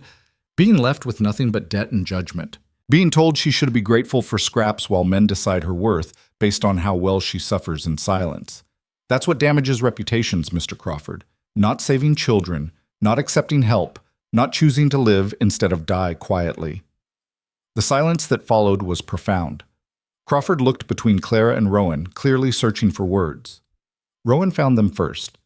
"There's a simple solution to your concerns about propriety." "Which is?" "Mrs. Whitmore and I will marry." Clara's head snapped toward him. They'd talked about spring, about her staying, but marriage? That was something else entirely. Something permanent and binding, and "That's quite sudden," Crawford said carefully. "Is it? We've been living under the same roof for months. She runs my household, teaches my children, manages everything here. The only thing missing is the legal paperwork." Rowan's eyes met Clara's, and she saw the question there, the choice he was offering her. If marriage is what it takes to protect her reputation and allow her to keep teaching, then that's what we'll do. Crawford nodded slowly. "That would certainly address the school board's concerns, but, and forgive me for being indelicate, this is rather sudden. People will assume you're being forced into it." "People can assume whatever they want." Rowan stood, his tone making it clear the conversation was over. "Clara and I will marry within the month. The school board can accept that or find another solution to educating 31 children in the middle of winter. Your choice." After Crawford left, Clara and Rowan stood alone in the study. The enormity of what he'd just proposed settled over them like fresh snow. "You didn't ask me," Clara said quietly. "I know. I'm asking now." He crossed to stand in front of her, taking her hands. "Clara Whitmore, will you marry me?" "This isn't how it's supposed to happen. This isn't... We're not in love. We're just..." "Aren't we?" His voice was gentle. What would you call this if not love? Clara's breath caught, because he was right. Somewhere between the first night he'd carried her from the schoolhouse and this moment standing in his study, she'd fallen in love with him. With his strength and his kindness, and the way he saw her as more than just the proper widow or the struggling teacher. He saw all of her, the anger and the fear and the stubborn pride, and wanted her anyway. "I don't want to be saved," she whispered. "I don't want to be another one of your strays that you're rescuing out of obligation." "You're not. You never were." He cupped her face in his hands, his thumbs brushing her cheekbones. "You saved yourself, Clara. You walked into that storm and carried yourself out. All I did was offer you a place to stand while you caught your breath. But you're the one who chose to stay. You're the one who built this school, who turned this house into a home, who makes me remember what it feels like to want something for myself instead of just taking care of everyone else. Rowan, I love you. I think I've loved you since the moment you argued with me about being carried. And if you'll have me, I'd like to spend whatever time we have proving it. Not to the town, not to the school board, but to you." Clara felt tears slip down her cheeks. She'd told herself for so long that she didn't deserve this, that love was something that happened to other people. People who hadn't failed at marriage once already. People who weren't broken and angry and scared. But Rowan was looking at her like she was the answer to a question he'd been asking for 13 years. And maybe, just maybe, she could let herself believe him. "Yes," she said. "Yes, I'll marry you." His smile was like sunrise breaking over mountains. He kissed her again, soft and sweet this time, a promise rather than desperation. And Clara kissed him back, letting herself fall into the terrifying, exhilarating reality of being loved. They told the children that night at supper. The reaction was immediate and enthusiastic, cheering and clapping, and Emma and Elijah demanding to know if they could call Clara Mama now. Clara's heart seized at that, but she managed to smile and say they could call her whatever felt right. Nora hugged her fiercely. "I told you," she whispered. "I told you that you fit here." The wedding was planned for 3 weeks later. Simple, practical, at the ranch with just family and a few close friends. Clara didn't have a wedding dress, couldn't afford one, and wouldn't have known where to get one anyway. But 2 days before the ceremony, Nora appeared at her door carrying a dress wrapped in muslin. "It was Margaret's," she said quietly. "Rowan kept it all these years. He asked me to give it to you, said—" She paused, her eyes bright. "He said Margaret would have liked you, would have wanted you to have it." Clara unwrapped the dress with shaking hands. It was beautiful, simple cream-colored wool, well-made and carefully preserved. She held it up, and it looked like it would fit perfectly. Wearing his dead wife's wedding dress should have felt wrong, morbid even, but somehow it felt right. Like Margaret was giving her blessing, like the past and the present were finally making peace. The night before the wedding, Clara couldn't sleep. She stood at her window, looking out over the snow-covered ranch, thinking about everything that had brought her to this moment. Daniel's death, her starvation, the collapsed schoolhouse, the wolves, every disaster, every hardship, every moment she'd been certain she couldn't survive. All of it had led here. To this house, these children, this man who loved her, not despite her brokenness, but because of the strength it had revealed. A soft knock at her door broke her reverie. She opened it to find Rowan standing there, looking uncertain in a way she'd never seen him. "Can't sleep either?" she asked. "Too many thoughts. Want to share them?" He stepped inside, closing the door behind him. Propriety was already out the window at this point. They'd be married tomorrow anyway. "I'm afraid," he said simply, "that I'll fail you the way I failed Margaret, that I'll miss something important or be too stubborn or—" "Rowan," Clara took his hands. "You didn't fail Margaret. You were 22 years old dealing with something no one could have prevented. And you're not going to fail me because I won't let you. I'm not going to fade quietly. If something's wrong, I'll tell you. If I need help, I'll ask. That's the difference between us and them. We're going into this with our eyes open. Promise me you won't hide things. Won't try to protect me from hard truths. I promise, if you promise the same. Deal." They stood there in the lamplight, holding hands, on the edge of a future neither of them had planned, but both desperately wanted. "I should go," Rowan said reluctantly. "Let you get some rest before tomorrow." "Stay." The word came out before Clara could think better of it. Just for a while. I don't want to be alone tonight." So he stayed. They sat together by her window, watching the stars wheel overhead, talking about nothing and everything until the sky began to lighten with dawn. Then he kissed her gently and left her to prepare for the day that would change everything. The wedding was small but perfect. Clara wore Margaret's dress. Rowan wore his best suit. The children stood as witnesses, solemn and excited in equal measure. And when the visiting minister asked if she would take this man, Clara said, "I do," without hesitation, meaning it with every fiber of her being. Rowan's kiss was tender and sure, and when he pulled back, Clara saw tears in his eyes. Happy tears, she thought, the kind that came from finally letting go of old grief and embracing new joy. The celebration afterward was chaotic and loud, full of children and laughter and food that Nora and her helpers had prepared. Someone had managed to procure a fiddle, and there was dancing in the front room, the children spinning in circles while the adults clapped along. Clara danced with Rowan, then with Daniel, then with each of the younger children who tugged at her skirts demanding their turn. She laughed more in those few hours than she had in years, felt lighter than she had since before Daniel's illness, maybe before she'd even married him. This was what marriage should be, she thought. Not obligation or desperation, but partnership and joy. Not just surviving together, but building something bigger than either of them alone.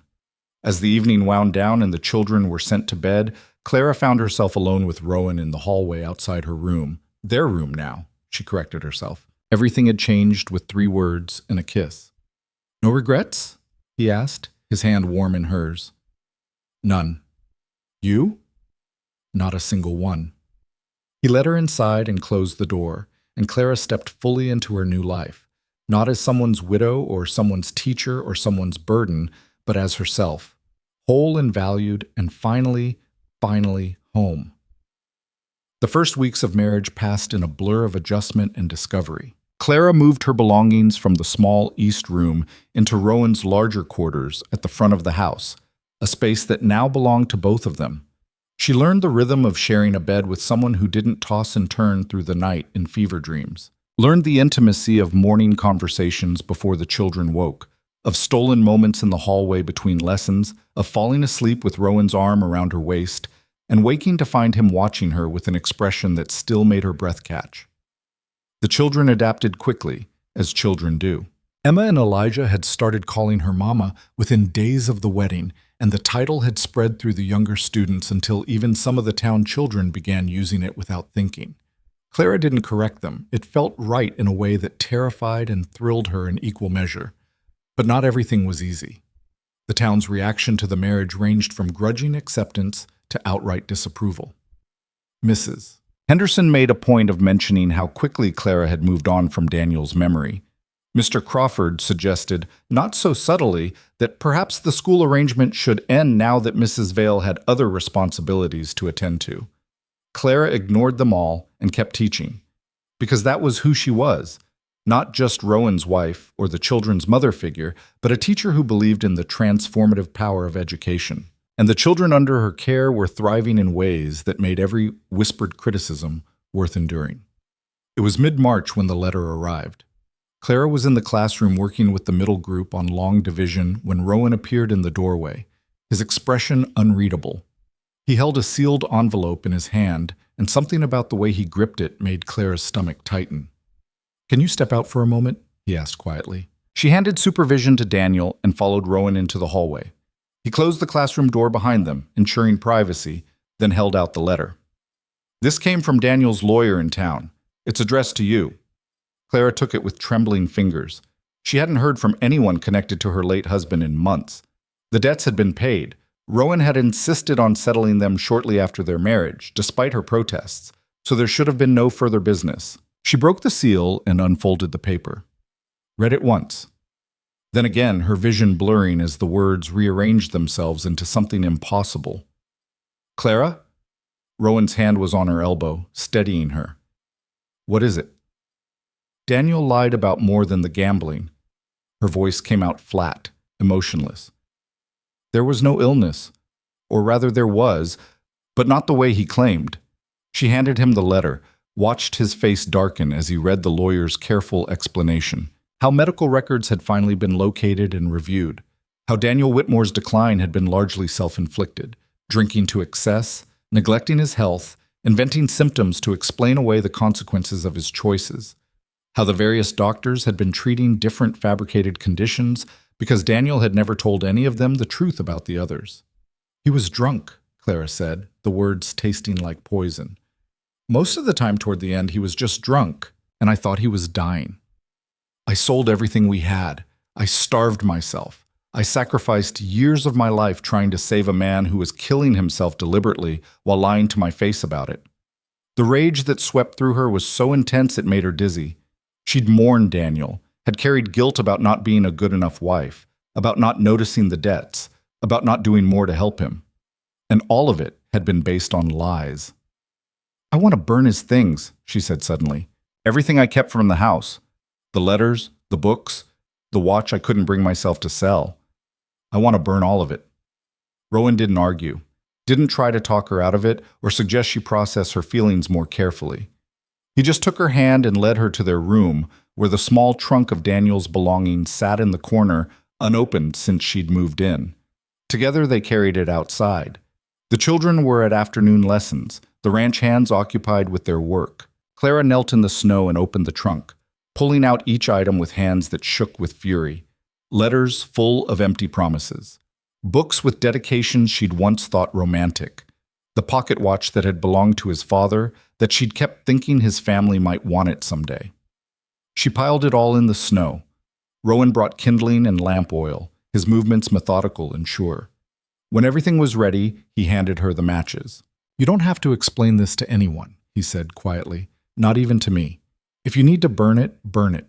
If you need to scream, scream. Whatever you need to let go of him, I'm here." Clara struck the match, watched it flare to life, then she dropped it onto the pile and stepped back as the flames caught and spread. The fire burned hot and fast, consuming paper and leather and wood. She watched Daniel's careful handwriting curl and blacken. Watched the watch face crack from the heat. Watched 6 years of her life reduce to ash and smoke that rose into the cold March air and dispersed like it had never existed. When it was done, nothing remained but a black stain in the snow. Clara felt hollow, empty, but also lighter than she'd been in years. "I loved a man who never existed," she said. "I mourned someone who wasn't real, and I almost let it destroy me." Rowan pulled her against his chest, his arms solid and warm around her. "But you didn't. You survived. And now you're here, and you're real, and what we have is real. That's what matters."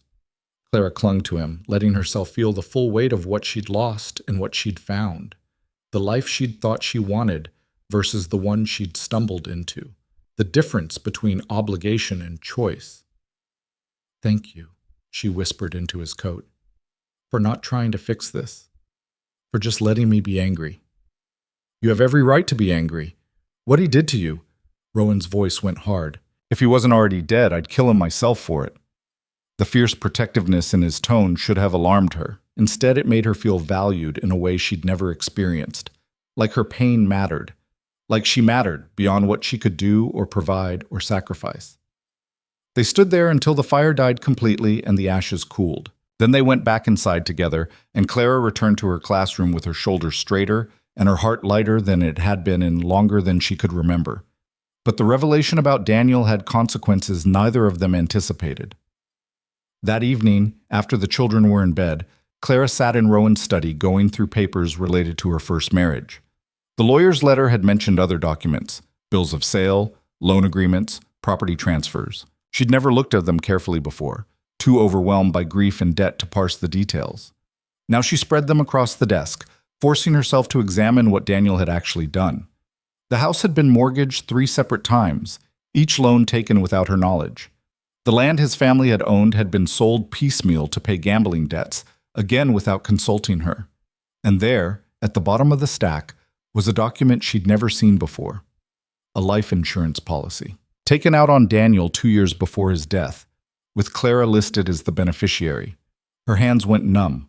She read the policy details twice, unable to process what she was seeing. $10,000.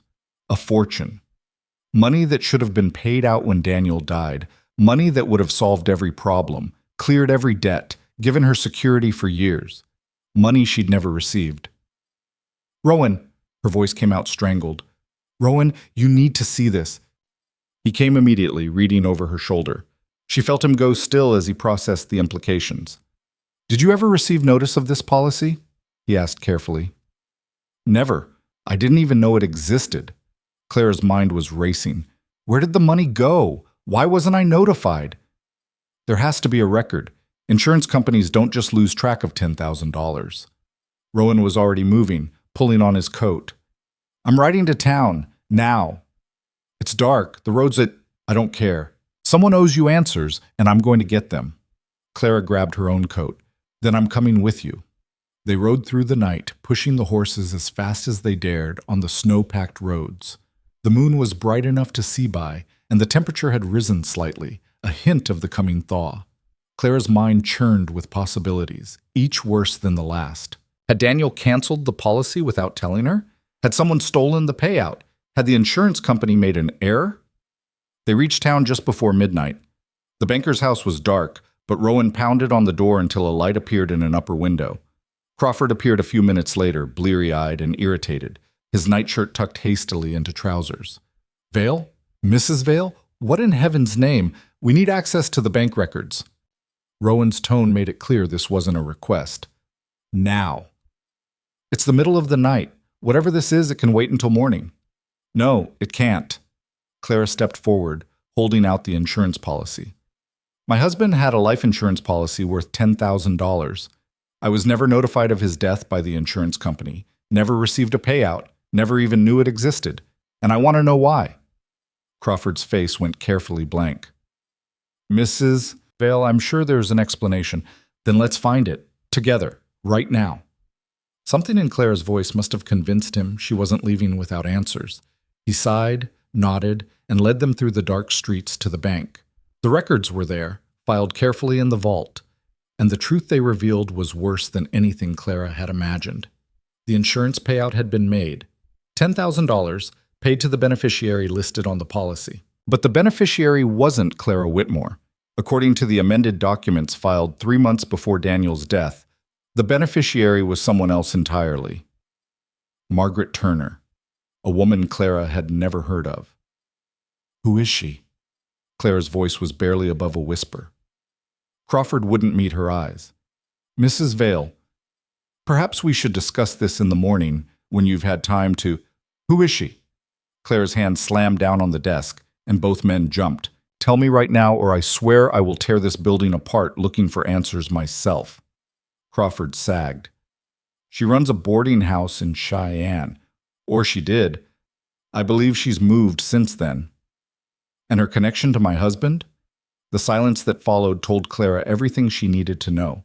The room seemed to tilt, and she gripped the edge of the desk to keep from falling. He had another woman. It wasn't a question. Daniel had another woman, and he gave her his life insurance payout.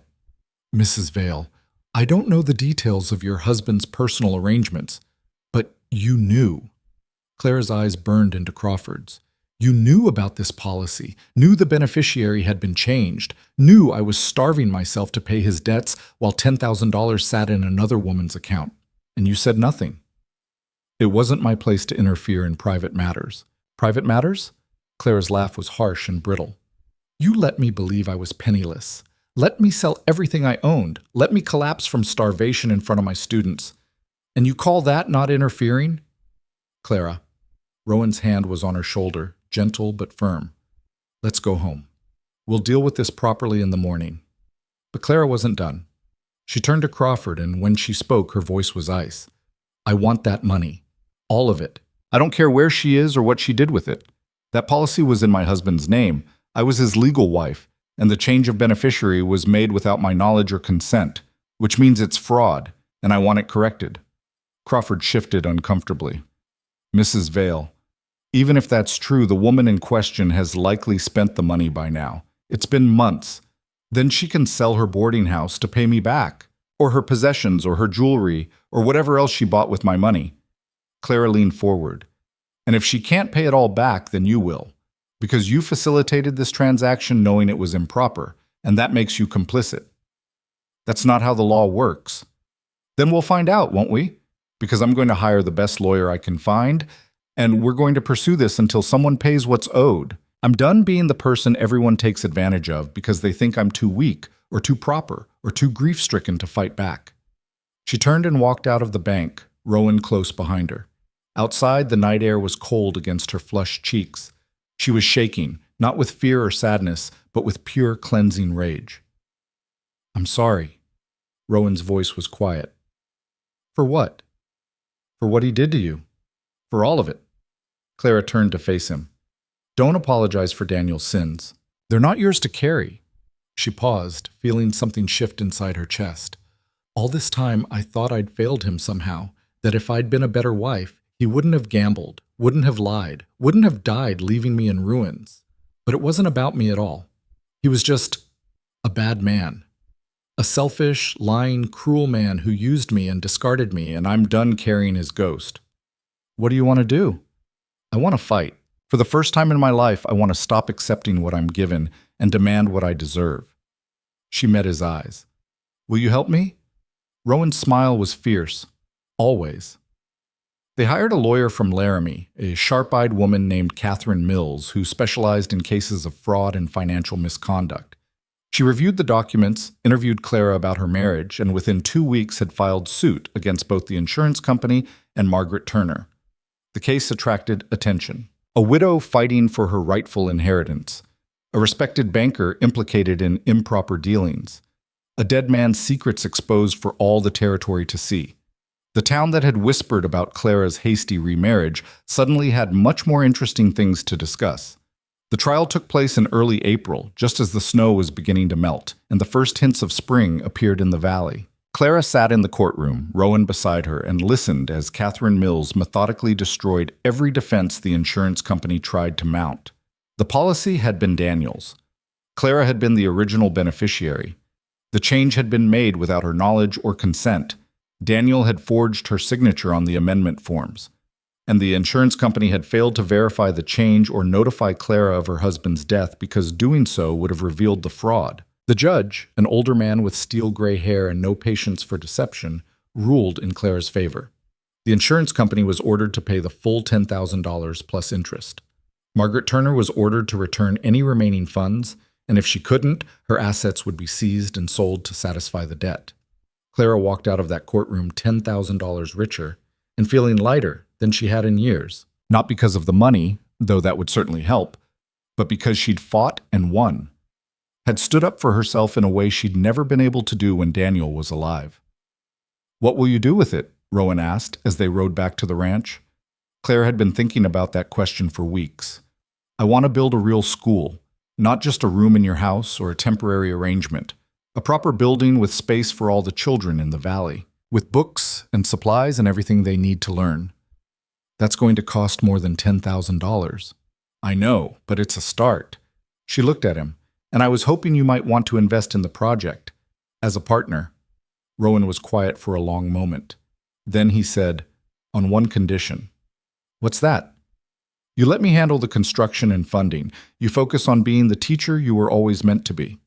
His eyes were warm. You've spent too many years worrying about money and survival. Let me take that burden. You've earned the right to just teach. Clara felt her throat tighten. I don't want to be dependent again. You won't be. The money is yours. The school will be yours.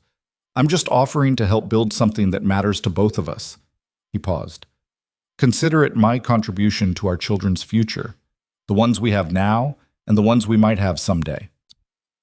The casual way he mentioned future children made Clara's heart skip. They hadn't talked about it explicitly, but the possibility had been there, unspoken, since their wedding night.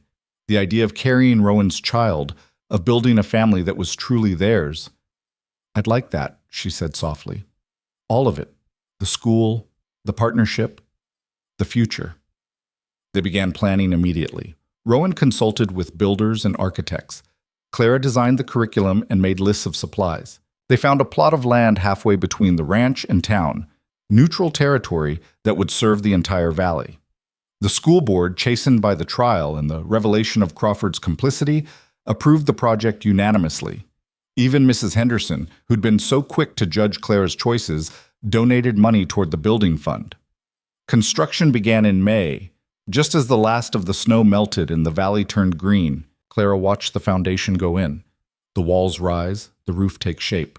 Watched her dream become real through sweat and lumber and Rowan's unwavering support. The children helped where they could, the older boys working alongside the builders, the younger ones running errands or bringing water. It became a community project, something that belonged to everyone. And Clara stood at the center of it, directing and organizing and teaching, feeling more herself than she'd ever felt in her life. But spring brought more than just construction. In late May, Clara woke one morning feeling strange, off balance in a way that had nothing to do with her emotions. She made it through breakfast and the morning lessons, but by noon she had to excuse herself, her stomach rebelling violently. Nora found her in the washroom, pale and shaking. The girl took one look at her and smiled knowingly. "How late are you?" Nora asked. "What?" "Your monthly courses." "How late?" Clara's mind raced, counting back. 6 weeks, maybe 7. She'd been so busy with the trial and the school planning that she hadn't noticed. "Oh," she breathed. "Oh." Nora's smile widened. "Congratulations, Mama. Looks like you're about to have one of your own." Clara should have been prepared for it, should have expected it, even. But the reality of it hit her like a physical blow. She was carrying Rowan's child, growing a new life inside her while building a new school, creating a new future, becoming a new version of herself. She told Rowan that evening after the children were in bed, led him to their room and closed the door and simply said, "I'm pregnant." He went very still.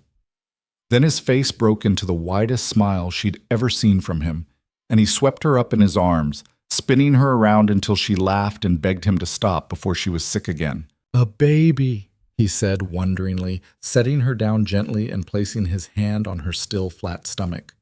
"Our baby. Are you happy?" Happy doesn't begin to cover it.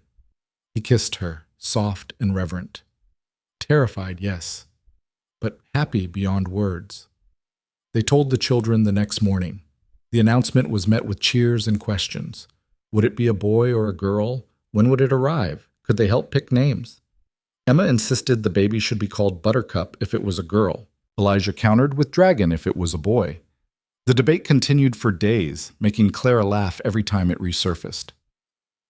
The pregnancy progressed smoothly through summer. Clara's body changed, her belly growing round, but she kept teaching through it all. The new school building was finished in August, a beautiful structure with large windows and a bell tower and room for 50 students. They held the dedication ceremony on a bright summer day, with the entire valley in attendance. Clara stood at the front of the new classroom, one hand on her swollen belly, and looked out at the faces of everyone who'd come. The children who'd learned under her care. The parents who'd entrusted their futures to her. Rowan, standing at the back with pride written all over his face. "This school exists because a community came together," she said. "Because people believe that education matters, that children matter, that investing in the future is always worth the cost. This is your school as much as it is mine, and I promise to honor that trust every single day." The applause was thunderous. And as Clara listened to it, feeling her child move inside her and looking at the man she loved and the family they'd built together, she thought about how far she'd come from the woman who'd collapsed in a freezing schoolhouse less than a year ago. That woman had been dying, had been hollow and desperate and alone. This woman was alive, was full of purpose and love and hope, was building something that would last long after she was gone. But even as Clara celebrated their success, even as she stepped fully into the life she'd created, she couldn't quite shake the feeling that something was coming, some final test that would determine whether she was truly strong enough to keep what she'd found. She didn't have to wait long to find out. In September, just as the school year was beginning and Clara's pregnancy entered its final months, Rowan fell ill. It started as a cough.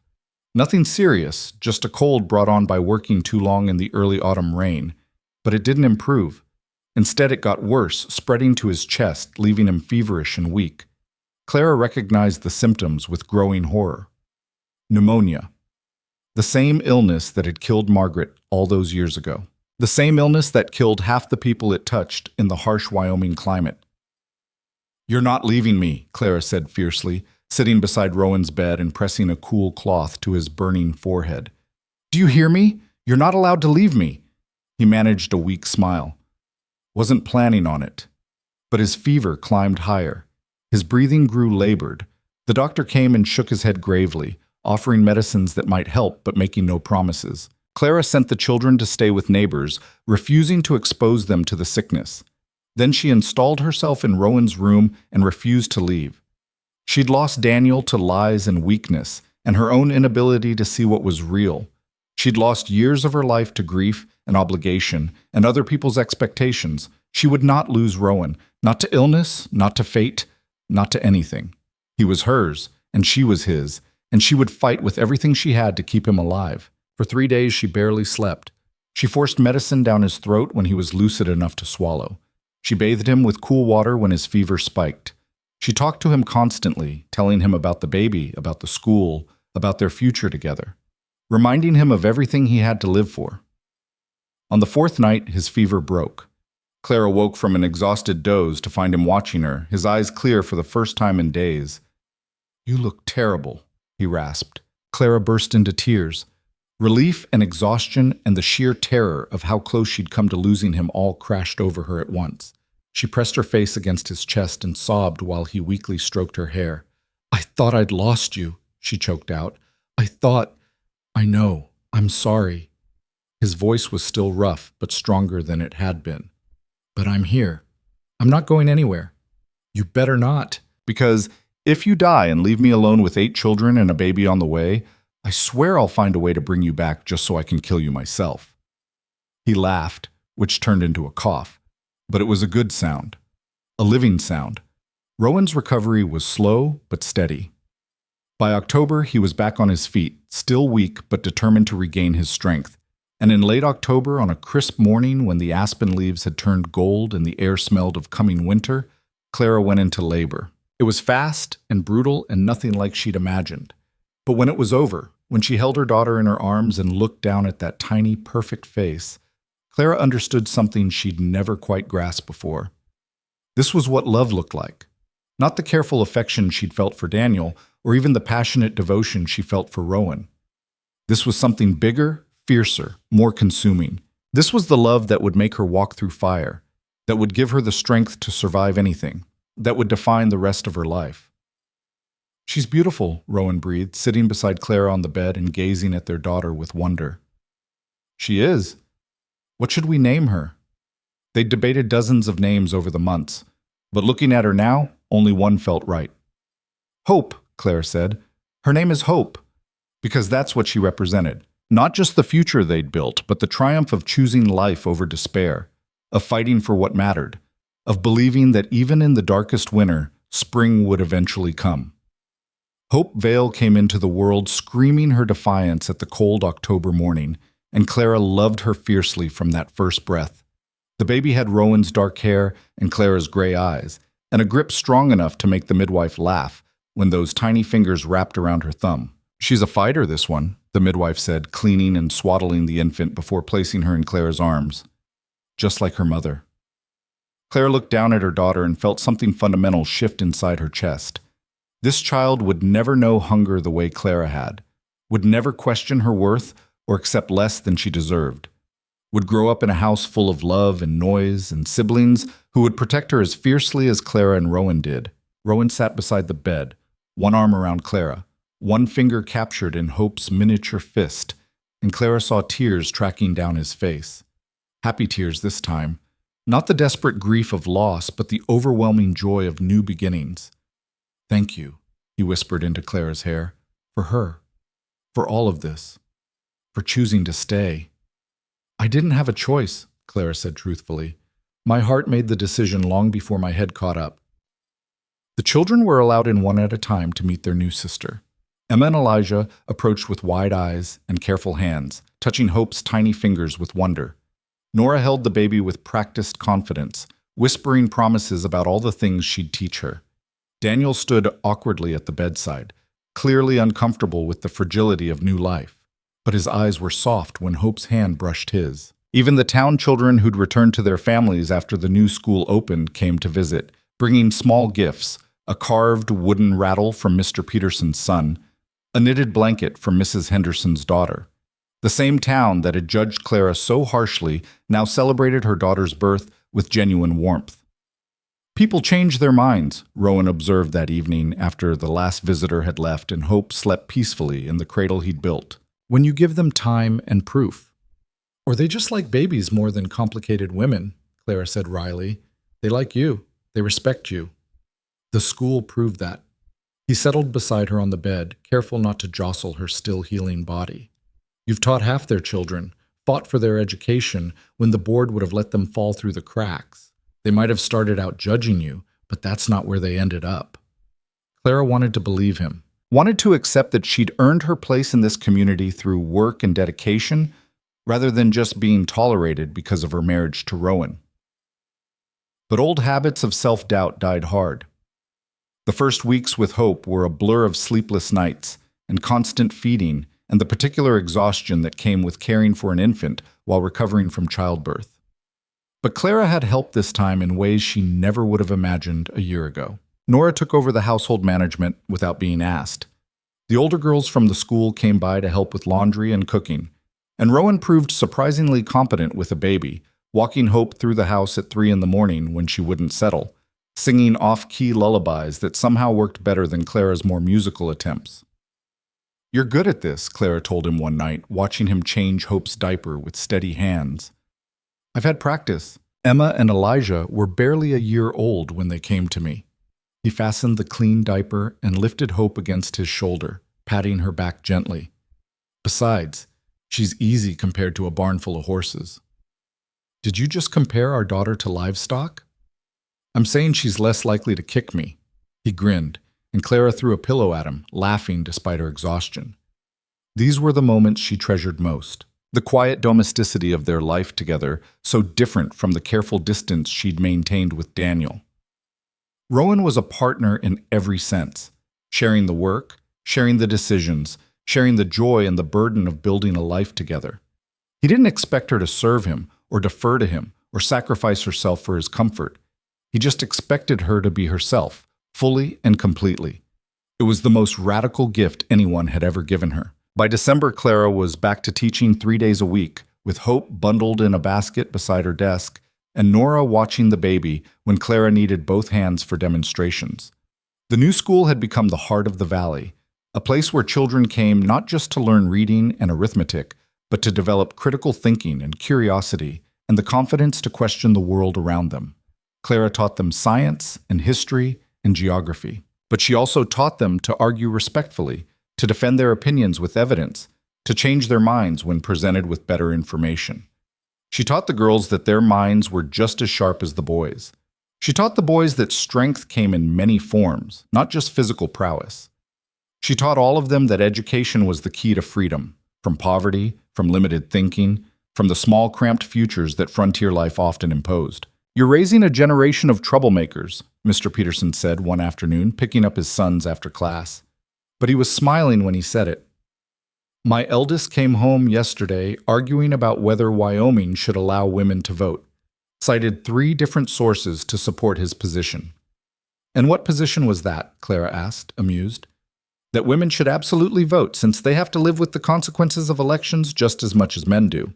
He shook his head. His mother was delighted. "I'm not sure how I feel about it yet, but the boy made solid points." Clara felt a flush of pride. That was what education should do: challenge assumptions, question tradition, push society forward. She was teaching these children to think, not just to memorize.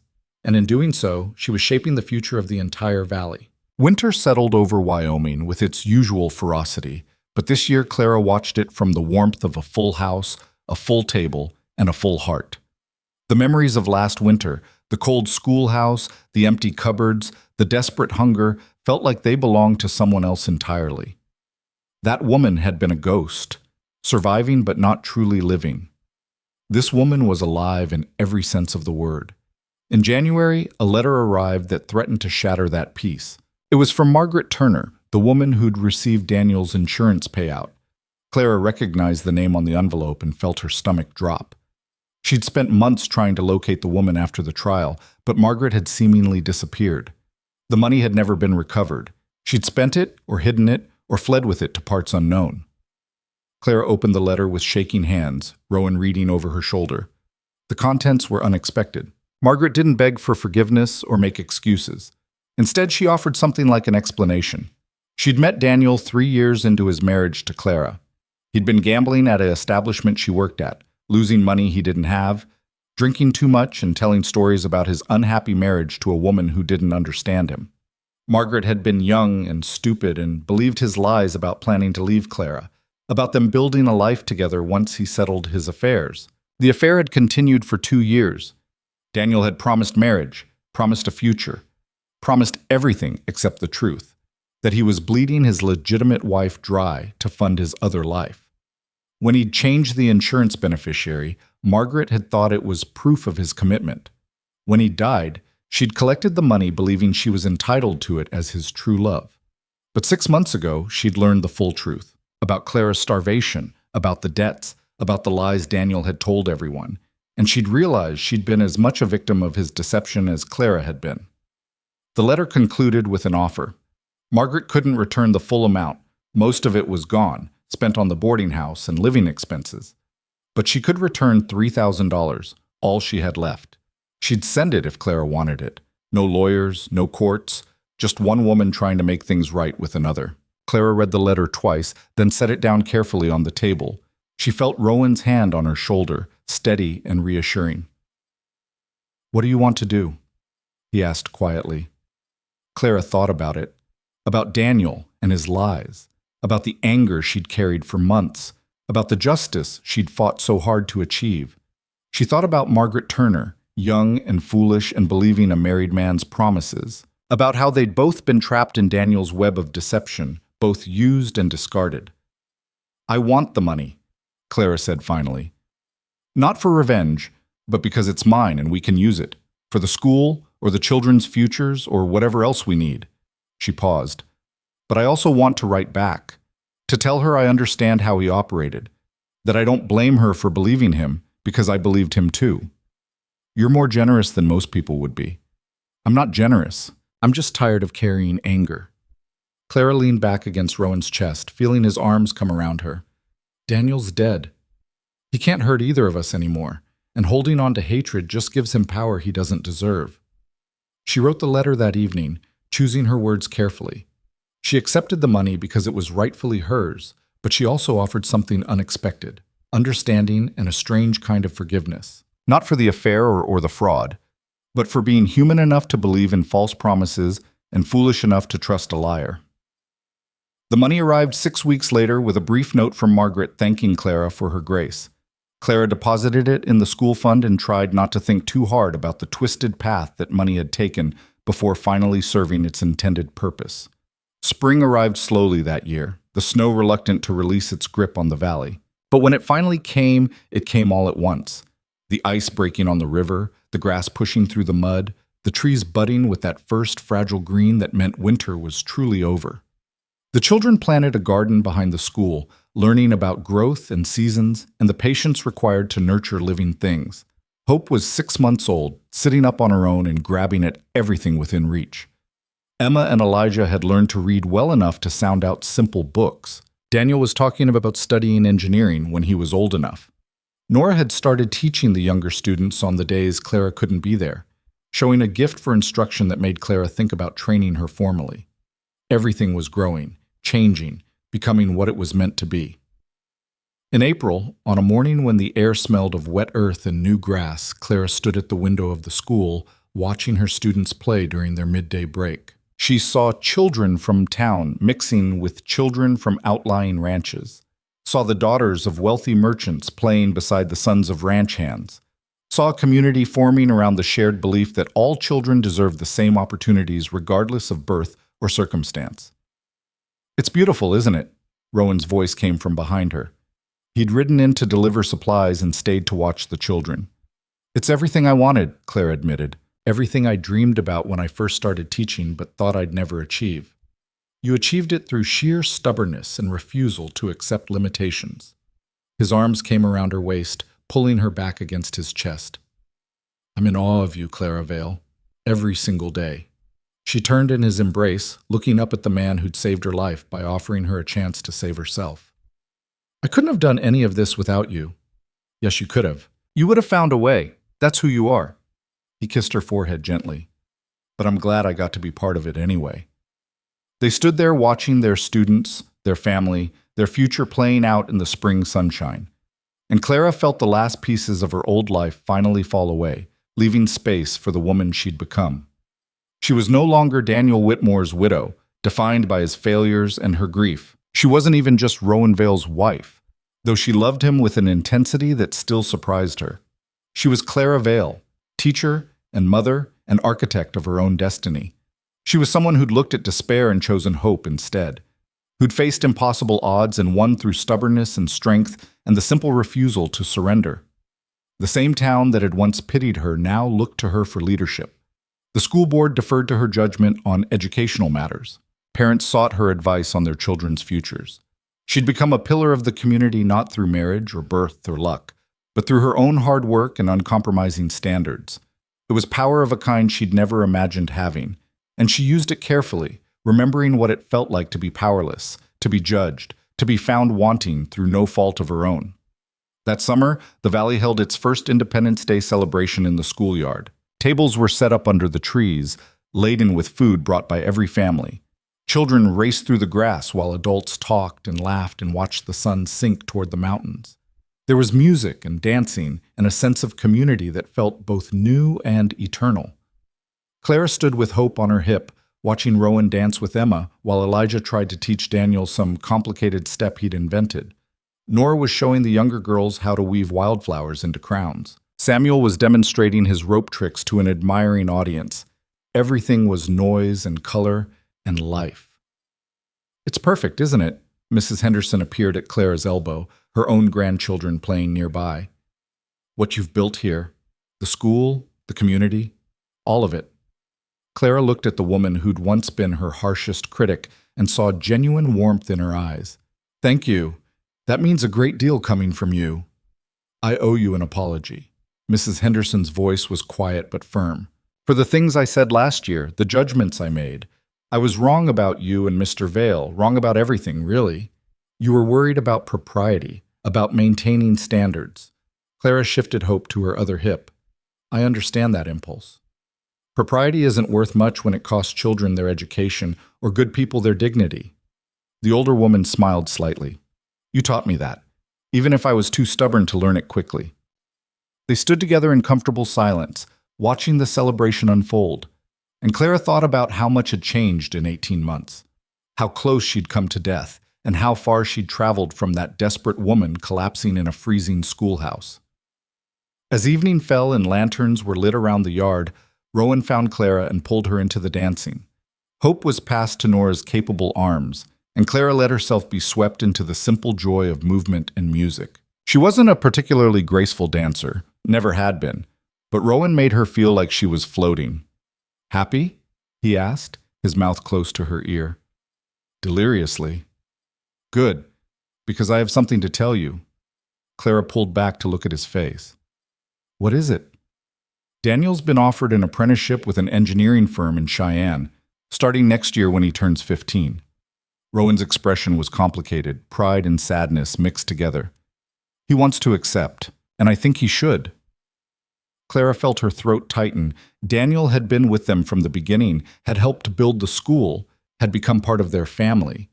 But he was also brilliant and ambitious, and deserved opportunities that a ranch in Wyoming couldn't provide. "Of course he should accept," she said firmly, pushing down her own sadness. "We'll miss him terribly, but his future matters more than our comfort." "You're sure?" "I'm sure." Clara smiled through the ache in her chest. "That's what we do, isn't it? Raise them to be strong enough to leave, to build lives of their own." "When did you get so wise?" "When I stopped trying to hold on to things that weren't mine to keep." She rested her head against his shoulder, moving with him to the music. "Children, futures, even grief, none of it belongs to us forever. We just get to borrow it for a while and hope we do right by it." The celebration continued late into the night. When Clara and Rowan finally carried a sleeping Hope home, the moon was high, and the stars scattered across the sky like thrown diamonds. The ranch house was quiet, the other children already in bed, exhausted from the day's festivities. They settled Hope in her cradle and stood looking down at their daughter together. Clara reached for Rowan's hand, lacing their fingers together. "Do you ever think about where we'd be if things had gone differently?" she asked quietly. "If the schoolhouse hadn't collapsed? If you hadn't come for me that day?" "You'd be dead," Rowan said it bluntly, without softening.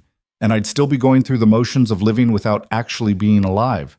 So, no, I try not to think about it, because that version of the world is too terrible to contemplate." Clara nodded, understanding exactly what he meant.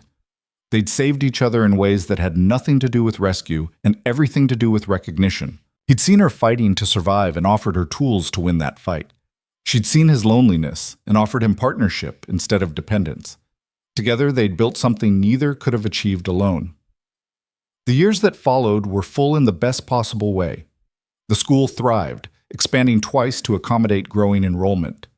Clara trained Nora and 2 other young women as teachers, creating a staff that could manage the increasing demands. More children came to the valley as word spread about the quality of education available there. Daniel left for his apprenticeship and wrote letters full of excitement about bridge design and structural engineering. Emma and Elijah grew into confident readers with wildly different interests.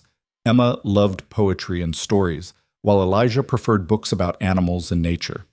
Samuel discovered a talent for mathematics that made Clara push him toward accounting or engineering. Matthew and Sarah both showed promise as teachers themselves. Hope grew from infant to toddler to little girl, bold and curious and utterly fearless. She was walking by 10 months, talking in full sentences by 2 years, and arguing philosophy with her mother by 5. Clara saw so much of herself in her daughter, that same stubborn refusal to accept limitations, that same fierce independence. But Hope would never know the hunger Clara had endured, would never question her worth or her place in the world, would grow up believing she could be anything she chose to be, supported by parents who valued her mind as much as her obedience. Rowan expanded the ranch, buying additional land and hiring more hands. But he also invested heavily in the school, in town infrastructure, in anything that improved life for the valley's residents. He and Clara became known as benefactors, though they both rejected the term. They were just people with resources using them responsibly. The marriage deepened in ways Clara hadn't known were possible. They fought sometimes, both too stubborn and opinionated to avoid conflict, but they fought fair and always came back together. They built a partnership based on honesty and respect, and the kind of love that grew stronger through weathering hardship rather than being diminished by it. Clara never forgot what it felt like to be desperate and afraid and alone, and she made sure that no one in their valley had to experience that if she could prevent it. The school offered scholarships for families who couldn't afford books or supplies. The ranch took in children who had nowhere else to go, and Clara herself became known as someone who would fight for justice when others wouldn't, who would speak uncomfortable truths when silence was easier. She'd learned hard lessons about the cost of staying quiet, about how silence in the face of wrong could kill just as surely as winter cold, and she refused to make that mistake again. 10 years after that terrible winter when she'd nearly died, Clara stood before the Wyoming Territorial Legislature advocating for mandatory public education. She was 36 years old, the mother of 4 children by then, Hope and 3 younger siblings, and she spoke with the authority of someone who'd seen firsthand what education could do. "I was once a woman with no options," she told the assembled lawmakers, her voice clear and unwavering. "A widow with no resources, no support, and no hope for the future. Education gave me a profession that allowed me to survive. But more importantly, it gave me the tools to think critically, to question injustice, to fight for what I deserved rather than accept what I was given." She looked out at the sea of faces, mostly men, mostly skeptical, and continued, "Every child in this territory deserves that same chance. Not just the wealthy ones, not just the boys, not just the ones whose parents can afford private instruction. Every child deserves access to education that will allow them to build better lives than their parents had. That's not charity. That's investment in our collective future." The bill passed by a narrow margin, making Wyoming one of the first territories to mandate public education for all children regardless of gender or economic status. Clara watched from the gallery as the votes were counted, Rowan's hand warm in hers, and felt the satisfaction of knowing she'd helped shape the future for thousands of children she'd never meet. On the ride back to the valley, Rowan looked at her with an expression she couldn't quite name. "What?" she asked. I'm just thinking about the woman I carried out of that schoolhouse 10 years ago. How terrified she was, how certain that accepting help made her weak. He smiled. She'd barely recognize you now. She's still in here somewhere, Clara said softly. She just learned that strength comes in many forms, that asking for help when you need it takes more courage than suffering in silence, that the life you build is more important than the one you planned. They arrived home to chaos. The children had attempted to bake a cake to celebrate Clara's legislative victory and had somehow managed to cover the entire kitchen in flour. Hope, now 10 years old and clearly the ringleader, tried to explain the disaster with elaborate gestures while her younger siblings nodded along enthusiastically. Clara looked at the mess, at her flour-covered children, at Nora trying desperately not to laugh in the doorway, and started laughing herself. This was her life now, chaotic and full and loud and absolutely perfect. That evening, after the kitchen had been cleaned and the children sent to bed, Claire and Rowan sat together in the sitting room that had witnessed so many of their important conversations. Hope's cradle had long since been replaced by books and toys, and the house bore the marks of children everywhere. Scuffed floors, fingerprints on walls, the comfortable wear of a well-loved home. "Do you ever regret it?" Clara asked. "Taking me in that day? All the complications it brought?" Rowan was quiet for a moment, considering. Then he said, "I regret not doing it sooner. I regret watching you fade for months before I finally acted. I regret every day you spent hungry and cold and alone when I had more than enough to share. You couldn't have known. I knew you were struggling. I just didn't understand how badly until it was almost too late." He turned to face her fully. "That's my only regret, Clara. Not the complications, not the gossip, not any of it. Just that I didn't fight for you sooner." Clara felt tears prick at her eyes. After 10 years of marriage, he could still make her cry with unexpected tenderness. "Well, you're stuck with me now." "Gladly, for whatever time we have." They sat together as they had so many times before, talking until the fire burned low and the house settled into quiet around them. And Clara thought about how her life had become a testament to the power of choosing hope over despair, of fighting for what mattered, of believing that even in the darkest winter, spring would eventually come. She'd been broken and rebuilt herself stronger, had lost everything and discovered what truly mattered, had faced death and chosen life with both hands outstretched. And in doing so, she'd become the woman she was always meant to be. The story could have ended there, with Clara and Rowan growing old together, watching their children grow and their school flourish. But life had one more gift to give them. 20 years after Clara had first arrived at the ranch, the valley held a celebration for the school's anniversary. The building had been expanded 3 more times and now served nearly 200 students from across the territory. Former students came back for the event. Daniel, now a successful engineer in Denver, along with dozens of others who'd gone on to become teachers, doctors, lawyers, business owners. Clara stood at the front of the crowd, her hair now shot through with silver, and looked at the faces of everyone who'd gathered. Rowan beside her, still strong at 55, though his dark hair had gone mostly gray. Their 4 children, all grown or nearly so. The 8 children who'd started as strays and become family. The hundreds of students who'd passed through her classroom over the decades. "I once believed that my value came from what I could give to others," Clara said, her voice still clear and strong. "That my worth was measured by my usefulness, my propriety, my ability to suffer gracefully. It took nearly dying to realize how wrong I was." She paused, making sure everyone was listening. "Your worth isn't determined by how quietly you endure hardship. It's not measured by how little space you take up or how few demands you make. You're valuable simply because you exist, and you deserve to fight for lives that honor that truth." The applause was thunderous, and as Clara listened to it, feeling Rowan's arm around her waist and looking out at the legacy she'd built, she knew with absolute certainty that she'd made the right choice all those years ago. She'd chosen to accept help when she needed it, chosen to fight rather than fade, chosen hope over despair, love over loneliness, and life over the slow death of surrendering to circumstance. And that choice had made all the difference. Years later, when Clara was old and her teaching days were behind her, she would sit with her grandchildren and tell them stories. Not fairy tales about princes and rescues, but true stories about strength and survival and the courage it takes to rebuild yourself from ashes. She'd tell them about the winter she nearly died and the man who offered her a chance to live. about wolves and trials and the power of education, about learning that accepting help wasn't weakness and that love was a choice you made every day, not just once at an altar. And when they asked if she'd been scared, she'd answer honestly, terrified, every single day. But I learned that being brave doesn't mean not being afraid. It means being afraid and choosing to act anyway. Clara Vale died at 83, surrounded by children and grandchildren and great-grandchildren, in the same house where she'd once been carried dying into warmth. Her legacy lived on in the school that still bore her name, in the hundreds of students she'd taught, in the lives she'd touched, in the futures she'd shaped. But perhaps her greatest legacy was simpler than that. She'd proven that it was possible to survive the worst life could throw at you and come out stronger on the other side. That you could lose everything and still rebuild. That the life you were given didn't have to be the life you kept. And that sometimes the greatest act of courage was simply choosing to live. Fully, fiercely, and without apology. The valley remembered her not as the widow who'd nearly starved, or the woman who'd been rescued, but as the teacher who'd fought for every child's future. As the woman who'd turned tragedy into triumph and built something that would outlast her by generations. And in the end, that was exactly what Clara would have wanted.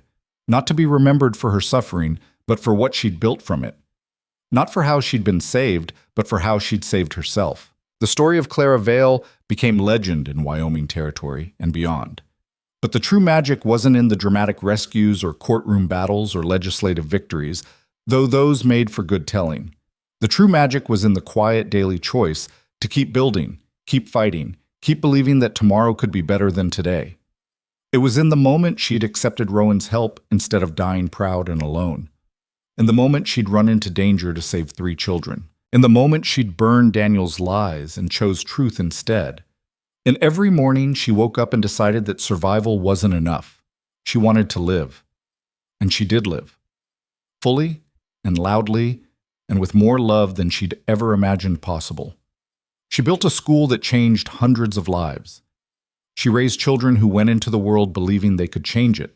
She loved a man who saw her as an equal and proved it every day through action rather than words. She became the woman that desperate, starving widow in the frozen schoolhouse could never have imagined. And in doing so, she proved that your beginning doesn't determine your ending, that you can rewrite your story if you're brave enough to pick up the pen. That winter doesn't last forever, no matter how brutal. Spring always comes eventually, and when it does, if you've held on long enough, you get to see what grows from the frozen ground you thought was dead. You get to watch hope bloom where despair had taken root. You get to build a future you never dared to dream of. That was Clara's story. That was her truth. That was the legacy she left behind for anyone brave enough to claim it. And it all started with one simple, terrifying choice: to accept help instead of dying alone, to trust instead of withdrawing, to believe that being seen in her weakness might somehow lead to strength. It did. It led to everything.